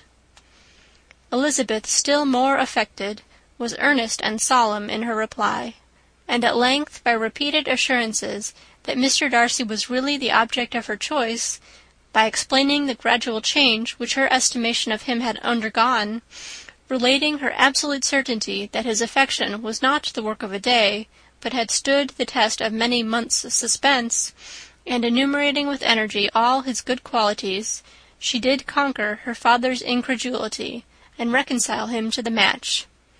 "Well, my dear," said he, when she ceased speaking, "I have no more to say. If this be the case, he deserves you. I could not have parted with you, my Lizzie, to any one less worthy." To complete the favourable impression, she then told him what Mr. Darcy had voluntarily done for Lydia. He heard her with astonishment. "This is an evening of wonders indeed! And so Darcy did everything, made up the match, gave the money, paid the fellow's debts, and got him his commission. So much the better. It will save me a world of trouble and economy. Had it been your uncle's doing, I must and would have paid him. But these violent young lovers carry everything their own way. I shall offer to pay him to-morrow. He will rant and storm about his love for you, and there will be an end of the matter." He then recollected her embarrassment a few days before on his reading Mr. Collins's letter, and after laughing at her some time, allowed her at last to go, saying as she quitted the room, "If any young men come for Mary or Kitty, send them in, for I am quite at leisure." Elizabeth's mind was now relieved from a very heavy weight, and after half an hour's quiet reflection in her own room, she was able to join the others with tolerable composure. Everything was too recent for gaiety, but the evening passed tranquilly away. There was no longer anything material to be dreaded, and the comfort of ease and familiarity would come in time. When her mother went up to her dressing-room at night, she followed her, and made the important communication. Its effect was most extraordinary, for on first hearing it, Mrs. Bennet sat quite still, and unable to utter a syllable. Nor was it under many, many minutes that she could comprehend what she heard, though not in general backward to credit what was for the advantage of her family, or that came in the shape of a lover to any of them. She began at length to recover, to fidget about in her chair, get up, sit down again, wonder and bless herself. "Good gracious! Lord bless me! Only think! Dear me! Mr. Darcy! Who would have thought it? And is it really true? Oh, my sweetest Lizzie! How rich and how great you will be! What pin money! What jewels! What carriages you will have! Jane's is nothing to it, nothing at all. I am so pleased, so happy. Such a charming man, so handsome, so tall. Oh, my dear Lizzie, pray apologize for my having disliked him so much before. I hope he will overlook it. Dear, dear Lizzie, a house in town, everything that is charming. 3 daughters married, 10,000 a year. Oh, Lord, what will become of me? I shall go distracted." This was enough to prove that her approbation need not be doubted, and Elizabeth, rejoicing that such an effusion was heard only by herself, soon went away. But before she had been 3 minutes in her own room, her mother followed her. "My dearest child," she cried, "I can think of nothing else. 10,000 a year, and very likely more. 'Tis as good as a lord, and a special license. You must and shall be married by a special license. But, my dearest love, tell me what dish Mr. Darcy is particularly fond of, that I may have it to-morrow." This was a sad omen of what her mother's behaviour to the gentleman himself might be, and Elizabeth found that, though in the certain possession of his warmest affection, and secure of her relations' consent, there was still something to be wished for. But the morrow passed off much better than she expected, for Mrs. Bennet luckily stood in such awe of her intended son-in-law that she ventured not to speak to him, unless it was in her power to offer him any attention or mark her deference for his opinion. Elizabeth had the satisfaction of seeing her father taking pains to get acquainted with him, and Mr. Bennet soon assured her that he was rising every hour in his esteem. "I admire all my 3 son-in-laws highly," said he. "Wickham, perhaps, is my favourite, but I think I shall like your husband quite as well as Jane's." End of chapter 59. Chapter 60. Elizabeth's spirits soon rising to playfulness again, she wanted Mr. Darcy to account for his having ever fallen in love with her. "How could you begin?" said she. "I can comprehend your going on charmingly, when you had once made a beginning, but what could set you off in the first place?" "I cannot fix on the hour, or the spot, or the look, or the words which laid the foundation. It is too long ago. I was in the middle before I knew that I had begun. My beauty you had early withstood, and as for my manners, my behaviour to you was at least always bordering on the uncivil, and I never spoke to you without rather wishing to give you pain than not. Now be sincere. Did you admire me for my impertinence?" "For the liveliness of your mind, I did." "You may as well call it impertinence at once. It was very little less. The fact is that you were sick of civility, of deference, of officious attention. You were disgusted with the women who were always speaking and looking and thinking for your approbation alone. I roused and interested you because I was so unlike them. Had you not been really amiable, you would have hated me for it. But in spite of the pains you took to disguise yourself, your feelings were always noble and just, and in your heart you thoroughly despised the persons who so assiduously courted you. There, I have saved you the trouble of accounting for it. And really, all things considered, I begin to think it perfectly reasonable. To be sure, you knew no actual good of me, but nobody thinks of that when they fall in love." "Was there no good in your affectionate behaviour to Jane while she was ill at Netherfield?" "Dearest Jane, who could have done less for her? But make a virtue of it by all means. My good qualities are under your protection, and you are to exaggerate them as much as possible. And in return it belongs to me to find occasions for teasing and quarrelling with you as often as may be. And I shall begin directly by asking you what made you so unwilling to come to the point at last. What made you so shy of me when you first called, and afterwards dined here? Why, especially when you called, did you look as if you did not care about me?" "Because you were grave and silent, and gave me no encouragement." "But I was embarrassed, and so was I." "You might have talked to me more when you came to dinner. A man who had felt less might." "How unlucky that you should have a reasonable answer to give, and that I should be so reasonable as to admit it. But I wonder how long you would have gone on if you had been left to yourself. I wonder when you would have spoken if I had not asked you. My resolution of thanking you for your kindness to Lydia had certainly great effect. Too much, I am afraid. For what becomes of the moral, if our comfort springs from a breach of promise? For I ought not to have mentioned the subject. This will never do." "You need not distress yourself. The moral will be perfectly fair. Lady Catherine's unjustifiable endeavours to separate us were the means of removing all my doubts. I am not indebted for my present happiness to your eager desire of expressing your gratitude. I was not in a humour to wait for any opening of yours. My aunt's intelligence had given me hope, and I was determined at once to know everything." "Lady Catherine has been of infinite use, which ought to make her happy, for she loves to be of use. But tell me, what did you come down to Netherfield for? Was it merely to ride to Longbourn and be embarrassed, or had you intended any more serious consequence?" "My real purpose was to see you, and to judge, if I could, whether I might ever hope to make you love me. My avowed one, or what I avowed to myself, was to see whether your sister were still partial to Bingley, and if she were, to make the confession to him which I have since made." "Shall you ever have courage to announce to Lady Catherine what is to befall her?" "I am more likely to want more time than courage, Elizabeth. But it ought to be done, and if you will give me a sheet of paper, it shall be done directly." "And if I had not a letter to write myself, I might sit by you and admire the evenness of your writing, as another young lady once did. But I have an aunt, too, who must not be longer neglected." From an unwillingness to confess how much her intimacy with Mr. Darcy had been overrated, Elizabeth had never yet answered Mrs. Gardiner's long letter.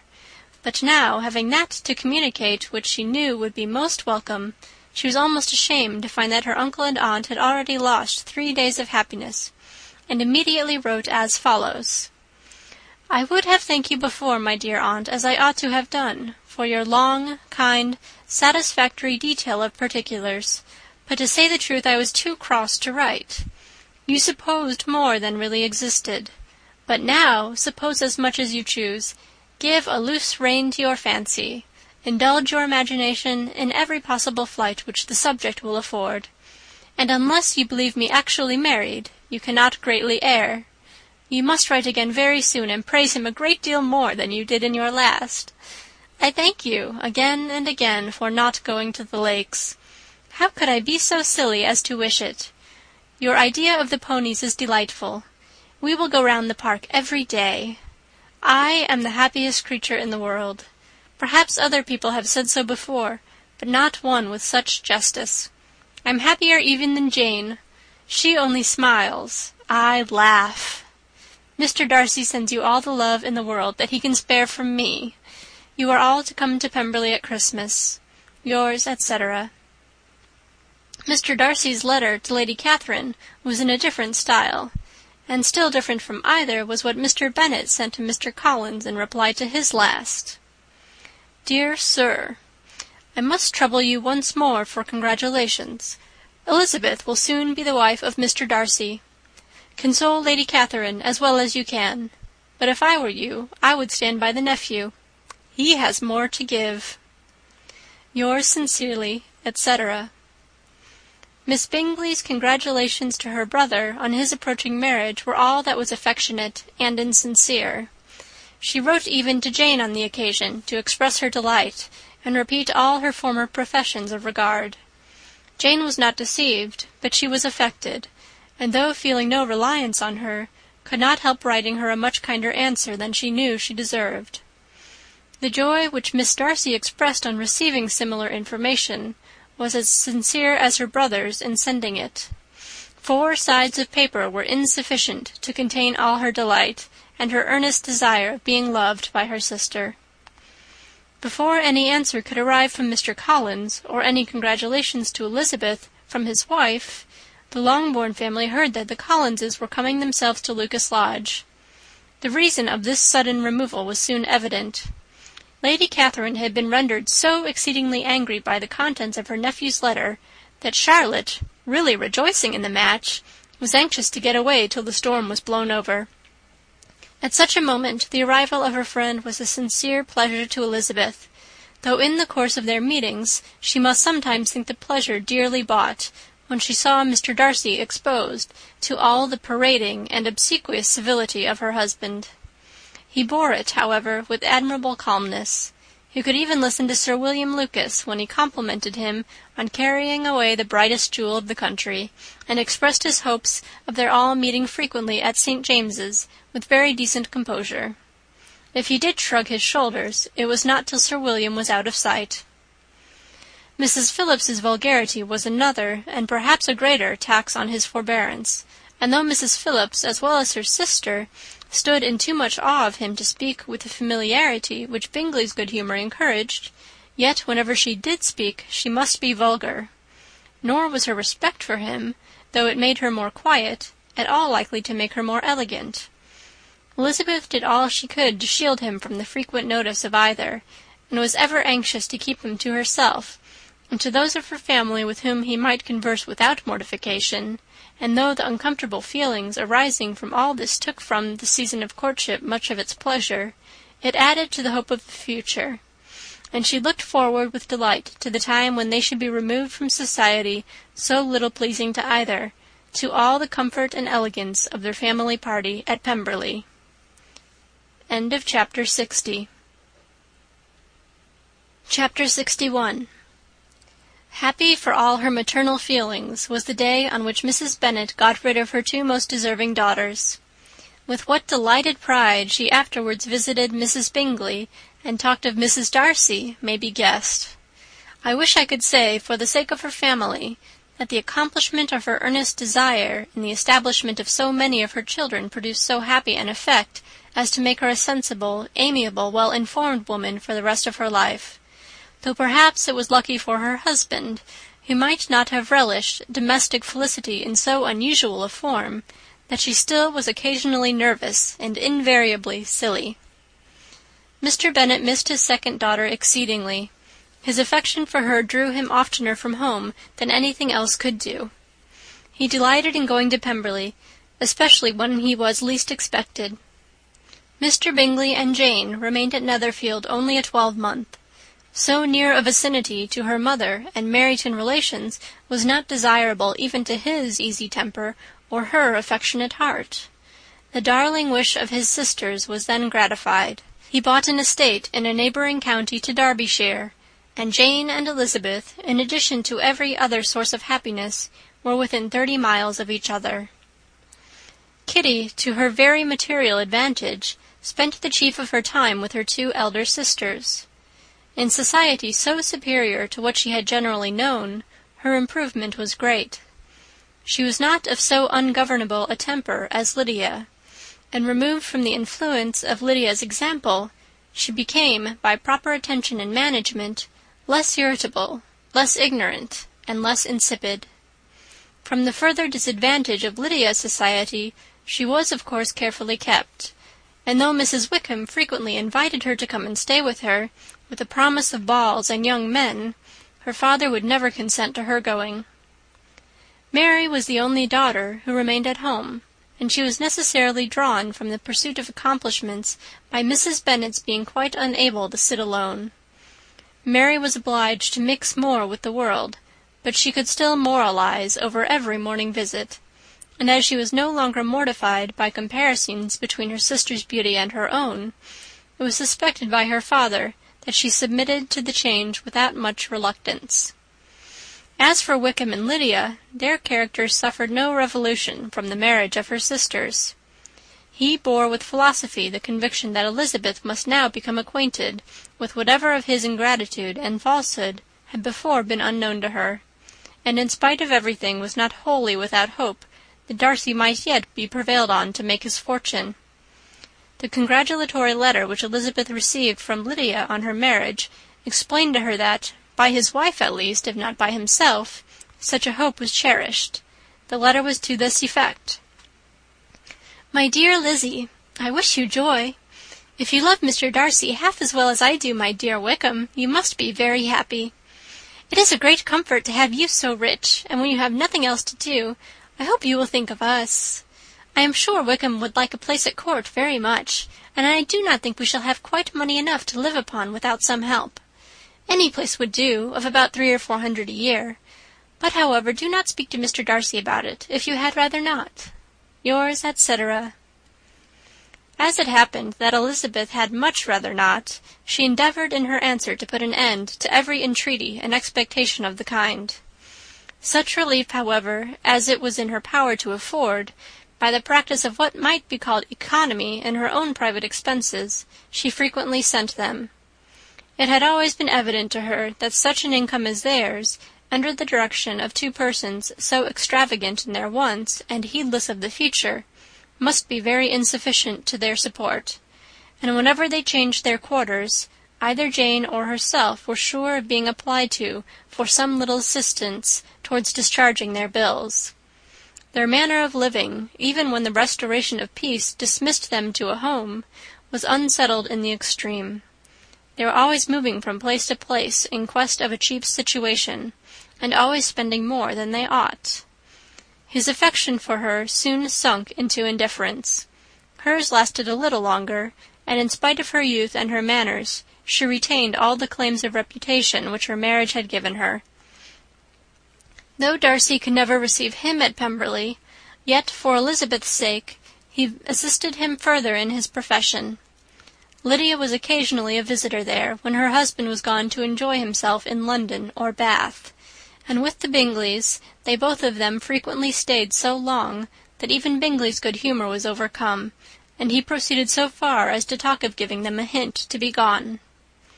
Miss Bingley was very deeply mortified by Darcy's marriage, but as she thought it advisable to retain the right of visiting at Pemberley, she dropped all her resentment, was fonder than ever of Georgiana, almost as attentive to Darcy as heretofore, and paid off every arrear of civility to Elizabeth. Pemberley was now Georgiana's home, and the attachment of the sisters was exactly what Darcy had hoped to see. They were able to love each other even as well as they intended. Georgiana had the highest opinion in the world of Elizabeth, though at first she often listened with an astonishment bordering on alarm at her lively sportive manner of talking to her brother. He, who had always inspired in herself a respect which almost overcame her affection, she now saw the object of open pleasantry. Her mind received knowledge which had never before fallen in her way. By Elizabeth's instructions, she began to comprehend that a woman may take liberties with her husband which a brother will not always allow in a sister more than 10 years younger than himself. Lady Catherine was extremely indignant on the marriage of her nephew, and as she gave way to all the genuine frankness of her character in her reply to the letter which announced its arrangement, she sent him language so very abusive, especially of Elizabeth, that for some time all intercourse was at an end. But at length, by Elizabeth's persuasion, he was prevailed on to overlook the offence, and seek a reconciliation; and, after a little further resistance on the part of his aunt, her resentment gave way, either to her affection for him, or her curiosity to see how his wife conducted herself, and she condescended to wait on them at Pemberley, in spite of that pollution which its woods had received, not merely from the presence of such a mistress, but the visits of her uncle and aunt from the city. With the Gardiners they were always on the most intimate terms. Darcy, as well as Elizabeth, really loved them, and they were both ever sensible of the warmest gratitude towards the persons who, by bringing her into Derbyshire, had been the means of uniting them. End of chapter 61, and end of Pride and Prejudice by Jane Austen.